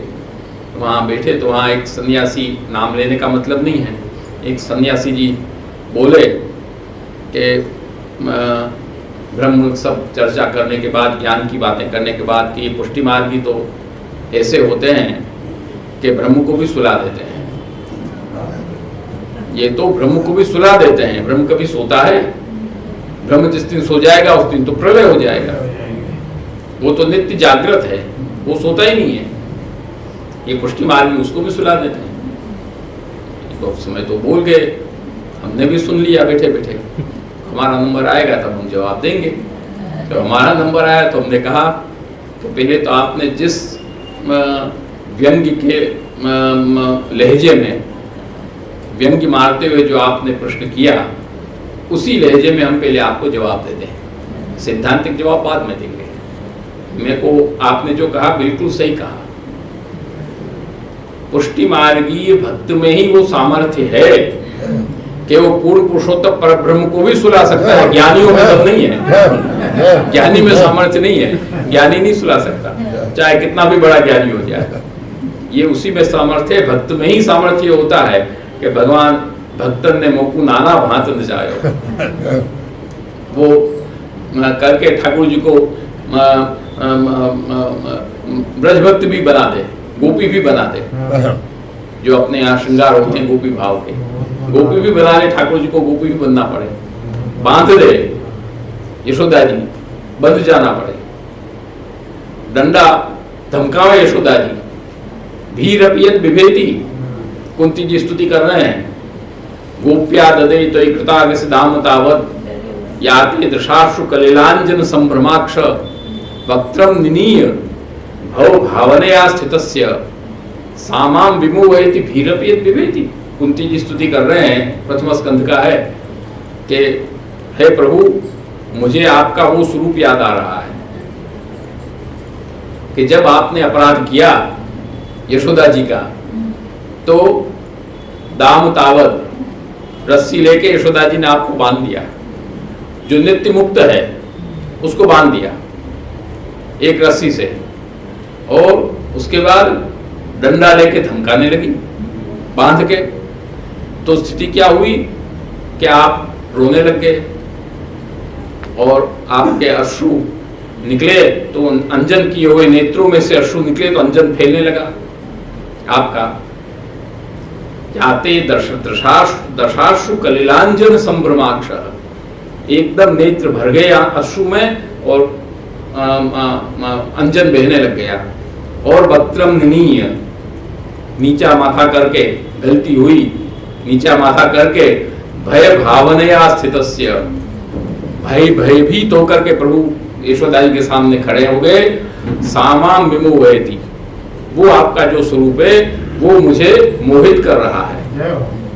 क्यों कि भीरपियत विभेति, काल भी जिससे डरता है, भय भी जिससे डरता है, वो यहाँ यशोदा जी से डर रहा है।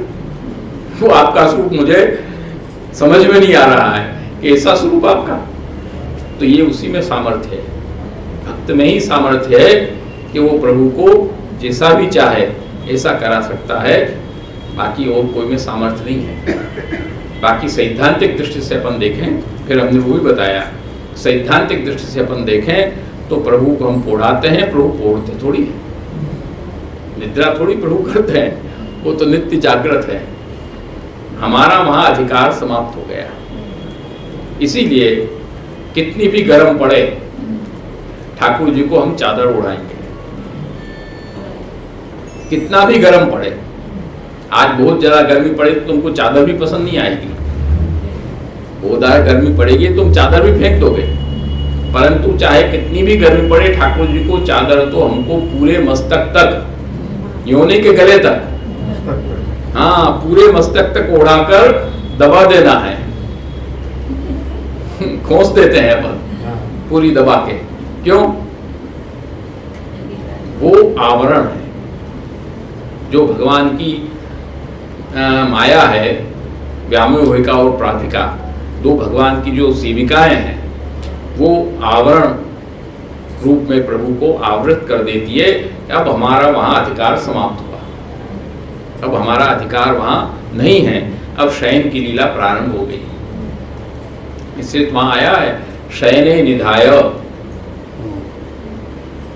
वसुदेव जी जब लेके आए वहां से ठाकुर जी को, तो लाकर के यशोदा जी की शैया पर सुलाया, ऐसा नहीं लिखा है भागवत में, शयने निधाय, यशोदाया शयने निधाय, यशोदा जी के शयन में शयन करा दिया, वहां रख दिया लाकर। नहीं तो शैया पे लिखना चाहिए सीधा सीधा, कि शैया पर ला करके रख दिया, पर शैया नहीं लिखा है भागवत में। यशोदा शयने निधाया, वसुदेव जी ने शयन में लाकर पधरा दिया। वो शयन लीला है। हाँ, शैया नहीं, वो शयन लीला है।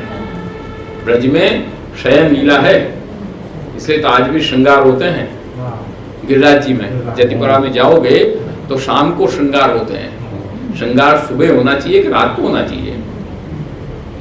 श्रृंगार वस्तु तो सुबह होना चाहिए, रात को तो बड़ा होना चाहिए, पर वहां शाम को श्रृंगार होते हैं शयन में, और फिर बड़े होते हैं बाद में। वो शयन है, शयन की लीला है। इसलिए कहते हैं श्री जी बाबा शयन में यहाँ पधार जाते हैं। हाँ, श्री जी बाबा यहाँ पधारते हैं ब्रज में, और यहाँ श्रृंगार होता है। यहाँ श्रृंगार का भी रसात्मक स्वरूप है। यहाँ श्रृंगार होता है, वो लीला होती है, वो एक प्रकट कृपा करके इतनी सी लीला प्रकट किया है केवल प्रतीक रूप में, बस। फिर वापस श्रृंगार बड़े हो जाते हैं। वो अपने लिए खाली इतनी सी लीला प्रकट हुई है, वस्तुतः पूरी रात्रि शयन की लीला चलती है। इसलिए तो आया कि सकल ब्रजमा पोढ़िया वालो करे विविध रस सुख दान रे, ते लीला मारे मन बसो ए भक्त मांगे मान दी। गोपाल दास जी, वो लीला प्रवर्तमान रहती है और वो चादर ढकी रहती है, लीला प्रवर्तमान रहती है। और जब फिर प्रातः काल होगा तो घंटानाद करके अपन जाएंगे। निधि स्वरूप का होगा तो शंखनाद होकर जाएंगे। हाँ, जो घंटानाद है वो किंकणी है, मुंह पर भी है, किंकणी भी है, करधनी। हाँ, यशोदा जी की जब करधनी होगी, करधनी का शब्द साफ सुनते हैं तो वो शयन लीला से आप पदार्थ हैं। तब अपन ठाकुर जी को जगाते हैं और फिर वात्सल्य का वहाँ मिश्रित क्रम फिर चलेगा आगे भी।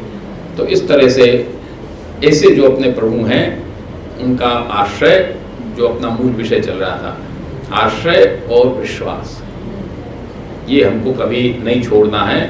एकाश्रय रख के हमको चलना है। और तीसरा वैष्णव का एक कर्तव्य है कि चित्त को प्रसन्न रखे, कुंद नहीं। प्रभु के सन्मुख हम जाएं तो प्रसन्न चित्त से जाएं। जो भी झमेला टेंशन है उस सबको बाहर छोड़ के जाएं। उसको लेके ठाकुर जी के सामने न जाएं। जैसे ऑफिस में काम करते हैं तो ऑफिस का सब झमेला ऑफिस में छोड़ के घर आते हो कि नहीं आते हो, इसी तरह से अपने लौकिक का जितना झमेला है वो सब बाहर छोड़ के ठाकुर जी के मंदिर में घुसो, प्रसन्न चित्त। मुदा आता है ना यमुनाष्टक में, हाँ, नमामि यमुनामहं सकल सिद्धि हेतुम मुदा, मुदा नमामि, प्रसन्न चित्त से। हाँ, प्रसन्न चित्त से। तवाष्टक मिदम मुदा पठत सूर सूते सदा समस्त दुरित क्षयो भवित वही मुकुंदे रति। प्रसन्नता सबसे पहली आवश्यकता है। अपने सामने भी यदि कोई ऐसे मुंह फुला के एकदम मरियल मुंह करके आ जाएगा तो हम क्या कहेंगे? तो यहाँ नहीं, अपने प्रभु हैं, प्रभु के सामने जाओ प्रसन्न चित्त। क्योंकि जितनी भी आफत है, जितनी भी टेंशन है, वो सब अपने भौतिक शरीर से संबंधित है, आत्मा से संबंधित नहीं है, मन से संबंधित है। वो सब छोड़ के हमारा कर्तव्य वैष्णव का प्रसन्न चित्त होकर के वैष्णव वहाँ जाए। और दया भाव का कल हमने बता ही दिया। दया भाव वैष्णव में रखना है, सब में, प्राणी मात्र में। और चौथा है, पांचवा है दास भाव। प्रभु के सामने अहंकार को छोड़ के हमको जाना है, अहंकार लेकर के नहीं जाना है। हमको दास भाव रख करके, दासी भाव से, दासोस्मी, दासोस्मी भी नहीं, दासानुदासोस्मी, दासानुदासो भवितास्मि भूयः, उसमें आता है रुद्रासु चतुर्श्लोक में। दासानुदास, दास के दास का भी दास, यहाँ तक उसमें तो आया है। तो दासानुदास भाव से हमको वहाँ पर जाना है। और छठा, पाखंड नहीं होना चाहिए। प्रभु में जो भी हम करें, जितना भी हम करें, जो हमारा सामर्थ्य है वो हम करें, परंतु पाखंड नहीं करना कुछ और दिखाना कुछ, ये नहीं होना चाहिए। पाखंड प्रभु के सामने नहीं है, क्यों? तो अंतर्यामी है, सबको जानते हैं। पाखंड करोगे भी तब भी क्या है? अंतर्यामी समस्तानाम भावम जानाति मानसम, वो तो अंदर अंदर बैठा हुआ है तुम्हारे, तो सब जानता है, वो समझ जाएगा पाखंड कर रहा है। ऊपर से दुनिया भर की बिलैया डंडोत करोगे, अंदर से कुछ नहीं है। तो बिलैया डंडोत बिलैया डंडोत कहते हैं, बिलैया डंडोत नहीं होनी चाहिए। जो है, जो अपना भाव है उस भाव को रखकर ही उसी भाव से हमको करना है। और प्रभु को सामग्री अंगीकार करानी है, उत्तम वस्तु, उत्तम से उत्तम वस्तु प्रभु को अंगीकार करावे। उसमें हम कोई बात का कोई समस्या खड़ी ना करें। प्रभु के लिए जाता है ना, वो खरबूजा लाया, इस वैष्णव का प्रसंग है। खरबूजा एक सेठ था, उसने आदमी को रखा कि सब तेरे वस्तु लाना, सुंदर वस्तु लाना। तो खरबूजा कितने रुपए का उठा रहा है, तो उसने ये नहीं पूछा कितना क्यों ले आया, इतना इसका भाव कैसे होगा। तो प्रभु के लिए जब वस्तु आती है कोई उत्तम वस्तु होनी चाहिए, ये शर्त, वो भी कल वाली बात है। उत्तम और स्वच्छ या बढ़िया में फर्क है। यहाँ उत्तम वस्तु लिखा है आपने, बढ़िया वस्तु या स्वच्छ वस्तु ऐसा उल्लेख नहीं है। उत्तम वस्तु के भोक्ता है। केवल स्वच्छ वस्तु तुम लाकर ठाकुर जी को अंगीकार करा दो, वो नहीं, उसमें उत्तमता होनी चाहिए, उत्तमत्व होना चाहिए, अर्थात वो शुद्ध होनी चाहिए शास्त्रीय पद्धति से, शास्त्र सिद्ध उसमें शुद्धता होनी चाहिए। ऐसे नहीं कम ऐसे उठा के लिया मैं। और सत्संग वैष्णव नित्य करे, परंतु सत्संग में जहाँ वस्तुतः सत्संग है उस सत्संग में जाए। देखो ये बहुत जरूरी है, क्योंकि नहीं तो सत्संग करने के बदले दुस्संग लग जाए, ऐसा हो जाता है। वस्तुतः जहाँ सत्संग है, जैसे वो प्रसंग नहीं आता, वो चना बांटते और वो लड्डू पेड़ा बांटता, तो लड्डू पेड़ा खाने के लिए जाने लगे वहाँ, ये बेचारे चना बांटते। तो महादेव जी का प्रसंग आता है, तो उसको मालूम पड़ा बाद में, तो वहाँ वस्तुतः सत्संग था, वहाँ चना या लड्डू पेड़ा से संबंध नहीं है, वहाँ तो सत्संग है। सत्संग में हमको जाना है, उस सत्संग का हमको आनंद लेना है।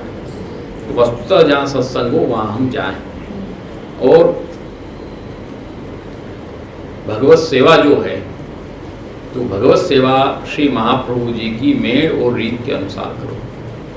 सेवा रीत प्रीत व्रज जन की, जन हित जग प्रगटाई। सेवा प्रीत रीत नहीं कहा, सेवा रीत, हाँ सेवा रीत पहले, सेवा रीत प्रीत व्रज जन की। वो हमको सेवा जब हम करते हैं तो रीत का पहले प्राथम्य है, तब प्रीत है। और जब जिसको कहते हैं कि भक्ति इच्छा पूर्वक स्वरूप से जब प्रभु अपनी तरफ से कृपा करके दान करें, तब अलग विषय है, तब विषय अलग है।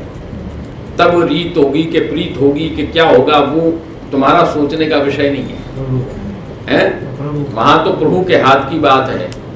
परंतु तुम जब सेवा करोगे, वो सेवा जो जीव जब सेवा करेगा, भक्त जब सेवा करेगा, तो रीत प्रथम है, उसके बाद उसके साथ में प्रीत चलेगी।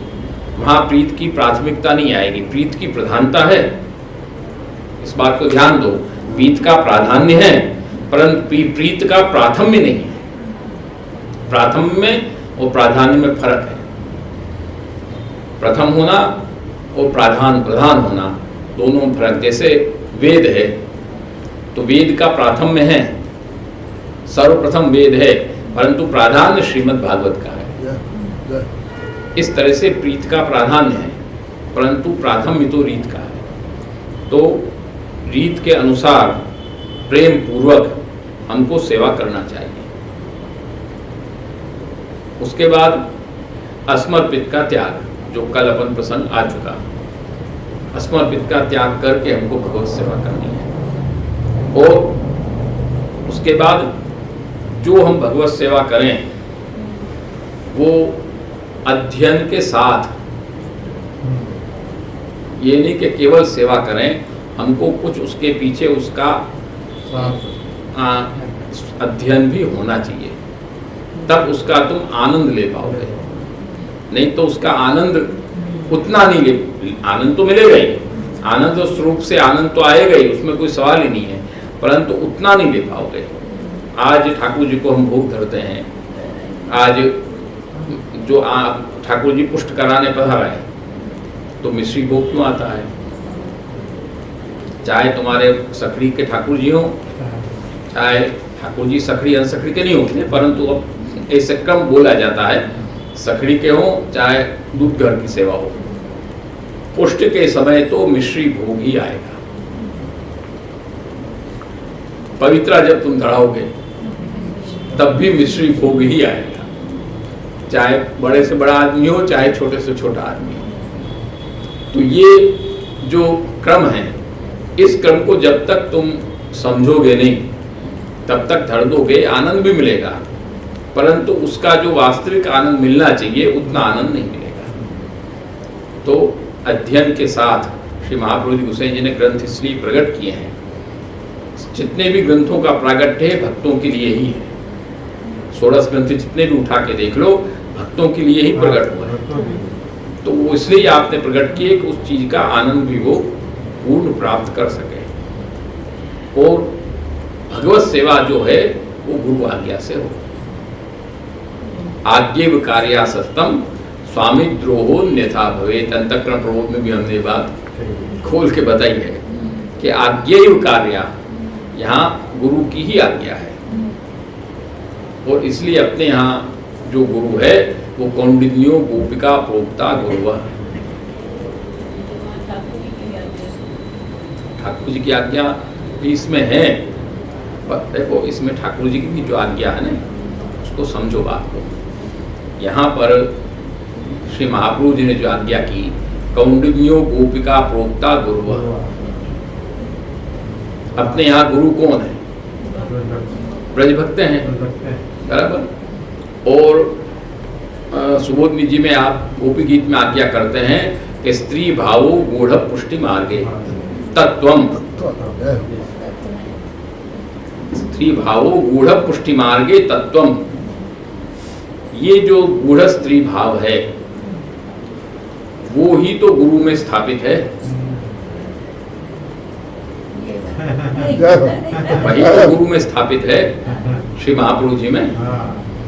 तो इसलिए तो वही तत्व है, वही तत्व है। तत्वम स्त्री भाव गूढ़ स्त्री भावो गूढ़ पुष्टि मार्गे तत्वम। स्त्री भाव पुष्टि गूढ़ पुष्टि मार्ग में है, वो तत्व है। ये वहां पर आज्ञा क्यों है, ये समझने की बात है। वो तत्व है, चाहे वो गुरु में हो चाहे वो ठाकुर जी में हो, तत्व वही है। तो ठाकुर जी की आज्ञा भी जब होगी, वहां ठाकुर जी की आज्ञा में जब अपन अर्थ लेंगे इसका, तब भी वहां स्त्री भाव गूढ़ पुष्टि मार्ग ही आएगा तत्व। तो घूम फिर के कुंडी में गोप का पुख्ता गुरु ही तो आ गया वो कहाँ गया? अंत में तो यही आ गया, तत्व तो वही है। जो गूढ़ स्त्री भाव प्रभु में विराजमान है, आज्ञा तो वही देगा, वो पुंभाव आज्ञा नहीं देगा, ये समझ लो। ठाकुर जी तो पूर्ण पुरुष हैं, ठाकुर जी तो पूर्ण पुरुष हैं, यहाँ उसको तत्व नहीं बताया है, गूढ़ स्त्री भाव तत्व है, तो आज्ञा तो वही देगा, क्योंकि कौंडिन्यो गोपिका प्रोक्ता गुरुवः ब्रजाधिपः भजनीयो ब्रजाधिपः भजनीयो कृष्ण ऐसे नहीं कहा, वहां पर भजनीय कृष्ण ऐसे नहीं कहा, ब्रजाधिपः ब्रज भक्तों के अधिपति भजनीय।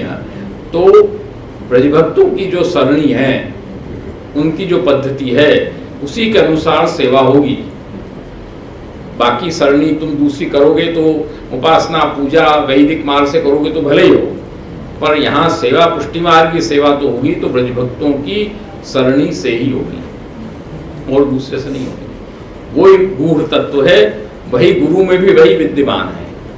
गुरु आज्ञेव कार्या सततम, गुरु की आज्ञा से ही हमको सेवा करना है, तो वहां भी वही गूढ़ स्त्री भाव है, विद्यमान है। उसी भाव से यहाँ पर भी सेवा होगी, आज्ञा होगी और सेवा होगी। इसलिए अपने आप कहते हैं कि सेवा जो है गुरु की आज्ञा से ही हो, सेवा कृति ही गुरु आज्ञा। यहाँ आकर के एक बात पूरी हो जाती है। फिर बाधनम वा हरिच्छया, फिर अतः सेवा परम चित्तम विधाय स्थीयताम सुखम, इसलिए सेवा पर चित्त रखकर गुरु की आज्ञा के अनुसार सेवा करते हुए स्थीयता, तब सुखम, दोनों जगह तभी सुख होगा, दोनों जगह तभी सुख होगा। वहां पर जटाधारी का प्रसंग जो आता है, महापुरुषोत्तम जी इसका उदाहरण देते हैं। जटाधारी का जब प्रसंग आता है तो वहां पर महाप्रभु ने जो आज्ञा की थी कि भाई तुमको ऐसे नहीं करना है, आंख बंद रख के पंखा करना है अनुसर में, श्रीनाथ जी ने कहा आंखें खोलो, परंतु वो आपने आज्ञा की थी पुम भाव को प्रकट करके। तो कौंडिन्यो गोपिका प्रोक्ता गुरु है, आज्ञा गुरु की ही है, ब्रज भक्तों की भावना से सेवा है, इसलिए आपने आंख नहीं खोली, आंख उन्होंने बंद रखी। और जब उन्होंने आज्ञा नहीं माना, आंख बंद रखी, उसके बाद सुखम हुआ कि नहीं? बाद में ठाकुर जी प्रसन्न हुए कि नहीं? ठाकुर जी भी प्रसन्न हुए, भक्त भी प्रसन्न हुआ, श्री महाप्रभु जी प्रसन्न हुए। स्थीयताम सुखम, सुखम है। और स्वामी द्रोहो अन्यथा भवेत्, आज्ञेव कार्या सतम अंतःकरण प्रबोध। स्वामी द्रोहो अन्यथा भवेत्, यदि आज्ञा नहीं करोगे तो स्वामी द्रोह होगा। लौकिक में भी इसको देखो कि स्वामी जी की आज्ञा को नहीं मानोगे तो पति गुस्सा होगा कि प्रसन्न होगा? लौकिक में देखो, पति पत्नी है, पति पत्नी है, एकदम लौकिक में विचार करो, पति पत्नी है, पत्नी ने ये कहा, पति ने ये कहा, तो अंत में क्या होगा? चलो भैया उन्होंने कहा वैसे करो। अंत में तो वही होगा, क्योंकि उसी में उसकी प्रसन्नता है। तो ठाकुर जी की भी प्रसन्नता ब्रज भक्तों की आज्ञा में ही है। यदि वो आज्ञा नहीं मानते और वो आज्ञा मान के कर लेते तो ठाकुर जी की आज्ञा का पालन होता जरूर, परंतु भगवत प्रसन्नता नहीं होती, वो बात नहीं आती। तो स्वामी द्रोह अन्यथा भवेत्, इसलिए आज्ञा सेवा गुरु आज्ञा से ही होती है और वो ब्रज भक्तों के भाव से ही होती है। अब इसके अंदर प्रश्न आया कि गौ सेवा वैष्णव का कर्तव्य है कि नहीं? तो गौ सेवा भी वैष्णव का कर्तव्य प्रथम है, उसको हटा नहीं सकते। क्यों? कि गाय है वो भगवत लीला में सर्वत्र उपयोगी है, अनिवार्य है, ये तो भी चले। कोई भी ऐसी भगवत लीला नहीं होगी जहां गैया ना न हो। गैया सब जगह विद्यमान है। क्यों विद्यमान है? कि गैया है वो अनुभाविका है। पहले भी हम बता चुके वेणु गीत में, वो रस की अनुभाविका है, रस का अनुभव करती है, रस का पान करती है और उस रस को पचाने वाली है। खाली सुन लेती इतना मात्र नहीं है, पचाने वाली है, उस रस को समझने वाली है। कहीं ऊपर देखा तो क्या तैयारी में देगी है, सब हो गई तैयारी क्या? तो वहां पर उत्तभित कर्ण पुटई पिबंत्य आता है वेणु गीत में। दोनों कान उठा क्या है शुरुआत से? बोल रहे हैं उत्तभित कर्ण पुटई पिबंत्य गावश्च कृष्ण मुख निर्गत वेणु गीतम उत्तभित कर्ण पुटई पिबंत्य। कानों को ऊंचा करके, कर्ण पुटई, कानों को ऊंचा करके, कर्ण के जो पुटक हैं, दोने हैं, उससे वो रस का पान कर रही है। तो यहां पर कान तो दो होते हैं, गाय के कान तो दो होते हैं, तो द्विवचन का प्रयोग होना चाहिए, पर यहाँ द्विवचन का प्रयोग नहीं किया सुखदेव जी ने। भाई दोनों कान खड़े हो गए हमारे, अपन नहीं कहते हैं, ये बात सुनी तो हमारे दोनों कान खड़े हो गए। हाँ, हमारे सब कान खड़े हो गए, ऐसा कहेंगे तो नहीं, और सुखदेव जी ने ऐसे कहा है, बहुवचन। कानों से, गाय ने कानों से श्रवण किया। इतने कान, एक गाय के कोई 1000 कान तो होते नहीं, कि 10 कान तो होते नहीं, कान तो 2 होते हैं। तो वहां पर आज्ञा करते हैं आप कि कर्ण पुटई ही, बहुवचन जो आपने दिया है वो बहुवचन इसलिए सुखदेव जी ने वहां पर दिया है कि सुखदेव जी का दिया हुआ कोई खिलवाड़ नहीं है। तो सुखदेव जी ने इसलिए दिया है कि जो मुरली के अंदर, वेणुनाद के अंदर जितने प्रकार के रस आए, हर प्रकार के रस आए, उन सब रस को भिन्न भिन्न दोनों में लेकर के पान किया। सबको एक साथ खिचड़ी करके नहीं, अलग अलग पान किया। हाँ, कर्ण पुटई, गैयाओं ने 2 कान उठाए, 2 रस ग्रहण किए, उसका पान किया, फिर 2 कान उठाए, दूसरा रस ग्रहण किया, फिर पान किया, फिर कर्ण उठाए, तीसरा रस पान, फिर पान किया। भिन्न भिन्न जितने रस भगवान की वेणुनाद में आए, उन सब रसों को भिन्न भिन्न कर्णों से, भिन्न भिन्न, एक दोने में तुम दूसरा रस से लोगे, एक में अमरस भर दिया, उसी में दूसरा भर दिया, तब स्वाद बेमजा हो जाएगा, उसका असर उसके अंदर आ जाएगा। ऐसे नहीं, कोई रस मीठा है, कोई कड़वा है, कोई तीखा है, कोई कैसा है, कोई कैसा है, सब तरह के रस हैं, भिन्न भिन्न रस हैं। एक मधुर रस में थोड़ी है, मधुर रस जो खाए निरंतर सुख तो भारी, पर बीच बीच कटु तिक्त अम्ल अति हो सुखकारी। नंददास जी कहते हैं मीठा रस खाने का आनंद तब है कि जब बीच बीच में कड़वा भी आवे, थोड़ा तीखा भी आवे, चटपटा भी आवे, ये भी आवे, तब तो मीठा खाने का आनंद है। अकेले मीठे मीठा खाए जाओ क्या आनंद है? तो हर तरह के रस भगवान के वेणुनाद में, हर तरह के जो रस थे, उन सबों को भिन्न भिन्न कर्णपुटक लेकर के गैयाओं ने पान किया। इसलिए गौ सेवा अपने यहाँ इसलिए विधान है कि गौग्रास पहले निकालो, भले थोड़ा यथाशक्ति जो भी निकालो, पहले वैष्णव यदि है तो वैष्णव का एक कर्तव्य है कि ठाकुर जी को अरोगाने के बाद अपने भोजन करने के पहले गौग्रास निकाले। गौग्रास पहले निकलता है, श्वान ग्रास बाद में निकलता है। कुत्ते का आजकल सब कुत्ते को गले से लगा के रखते हैं, पहले कुत्ता खाएगा फिर वो खाएगा। डाइनिंग टेबल पे कुत्ता रहता है साथ में, वो भी साथ में मुंह मारता है। आजकल स्थिति ऐसी विचित्र स्थिति हो गई है ना, आजकल समाज की ऐसी विचित्र स्थिति है, वैष्णवों को तो कभी इस तरह से नहीं करना चाहिए। नहीं, कुत्ता ठीक है, तुम अपने चौकीदारी के लिए रखो 2 मिनट के लिए, तो उसको खाना दो, तो उसके स्थान पर अपना खाना दो, ठीक है, तुम भोजन कर लो, बाद में उसको खवाओ। श्वान ग्रास भोजनोत्तर निकलता है, शास्त्रों में विधान है। और भोजन के पूर्व गौग्रास निकलता है, तो गौग्रास पहले दो, श्वान ग्रास बाद में दो। ये नहीं कि श्वान को अपनी थाली में खा दो। आजकल तो ये दशा हो गई है, बहुत स्थिति खराब हो गई है। तो गौ सेवा सर्वप्रथम गाय मांगा, गोरक्षनाथ जी ने गाय मांगा श्री महाप्रभु जी के पास कि हमको गाय चाहिए, गाय लाओ। तब श्री महाप्रभु जी ने अपनी, यहाँ देखो कितना गंभीर विषय है, अपनी श्राद्ध करने की जो पवित्री थी सोने की, वो पवित्री उतार के दिया कि पूर्ण पुरुषोत्तम की मुखारविंद की आज्ञा है, तो प्रमाण को यहाँ महत्व नहीं है।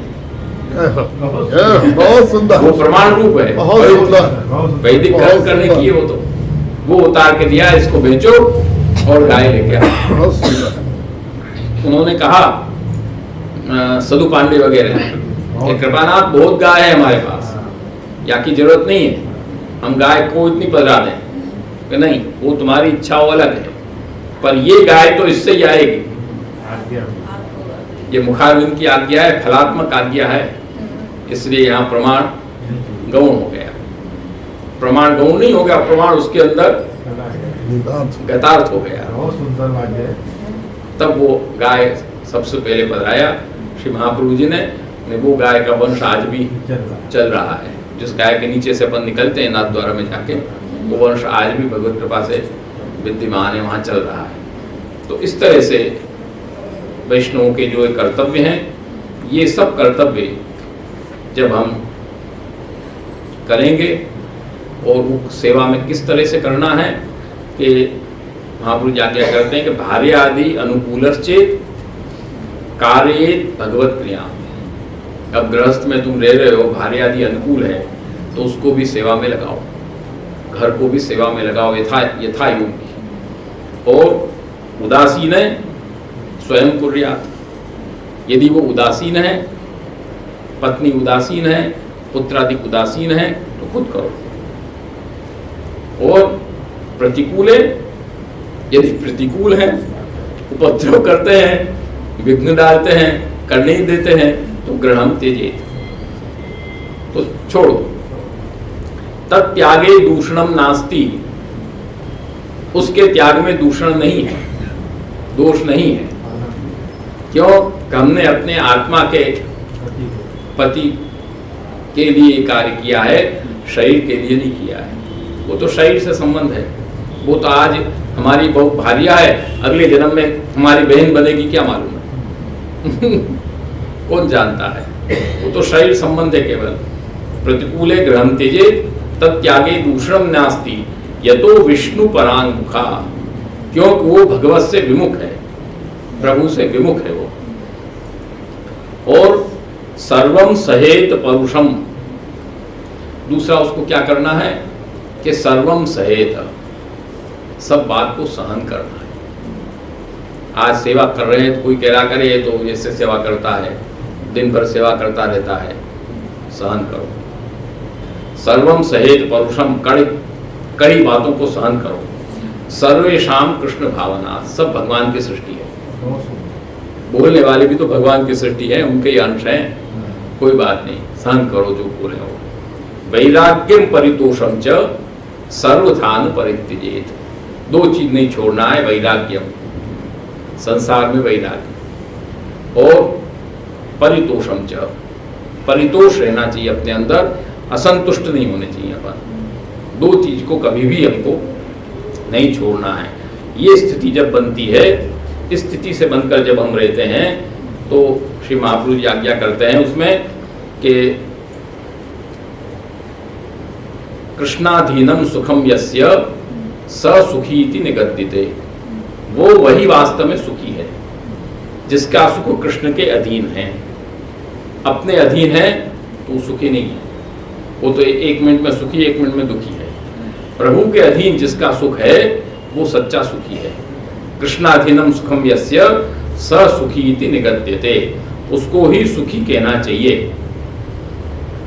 और इसीलिए उसका जो स्वधर्म है वो आत्मधर्म हो जाएगा, वो देह धर्म नहीं रहेगा। क्यों? उसको देहाभिमान नहीं है। और ऐसा जो भक्त होता है उसके लिए श्री महाप्रभु जी ये शब्द आज्ञा करते हैं, ये पंक्ति आज्ञा करते हैं कि यो भगवत समीप गमनार्थम, ऐसा जो भक्त है वो भगवान के पास जाने के लिए भगवत समीप गमनार्थम एकम पदम प्रचलति, वैसा भक्त जब प्रभु के पास जाने के लिए एक पैर बढ़ाता है अपना आगे, तो तदा एकोनविंशति पदानी भगवान तम सम्मुखम आयाति, तो 19 पग चलकर प्रभु उसके सम्मुख आते हैं। हाँ, एक पग वो केवल बढ़ाता है तो प्रभु 19 पग बढ़ा के सामने आते हैं, पूरे 20 पग कर देते हैं।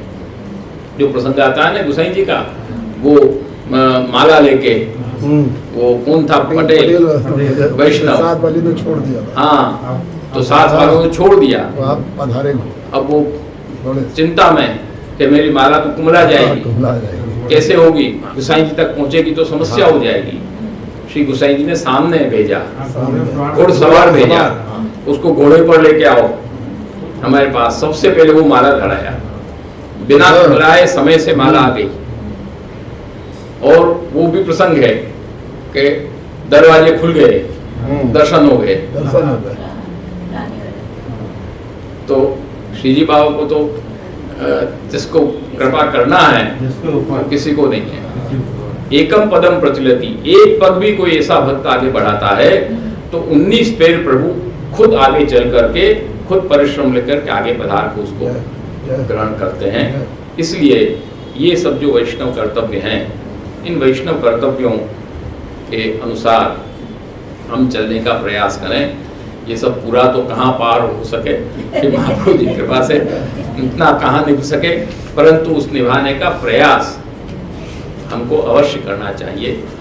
प्रयास करेंगे तो प्रभु उसमें कभी न कभी सफलता देंगे, इस आशा में ही हमारी लगन लगी रहेगी। इसलिए वो प्रयास हमको करना चाहिए। और आनंद से ये भगवत कृपा से ऐसे विचित्र समय में भी भगवत कृपा से ये क्रम जो था वो भगवत कृपा से संपन्न हुआ, थोड़े रूप में ही भले हुआ। ये इलेक्ट्रॉनिक मीडिया के माध्यम से ये बच्चों ने, क्या नाम तेरा, हाँ, इसने परिश्रम किया, ये सब और कार्य हुआ। और भगवत कृपा से कई वैष्णवों ने इसका लाभ भी प्राप्त किया। और अंत में यही अपन प्रभु से प्रार्थना करें कि जल्दी से जल्दी ये झंझट खत्म हो और आनंद से, जैसे फिर हिल मिलकर बैठकर आनंद से सत्संग होता था, सत्संग वैष्णव करते थे, प्रेम से भगवत गुणगान करते थे। यहाँ अपने ठाकुर जी पधारे बाद अरविंद जी के रसिक के ठाकुर जी कृपा से कैसे सुंदर सुंदर मनोरथ हुए, कितना वैष्णवों का समूह, कैसा सत्संग का आनंद, वो सब फिर ठाकुर जी कृपा से शुरू हो। यही श्री वल्लभ प्रभु के चरणों में विनती करते हुए सर्वे भवन्तु सुखिनः, सर्वे सन्तु निरामया, सर्वे कल्याण विच्छन्तु, माँ कश्चित् दुःख भाग् भवेत्। प्रार्थना।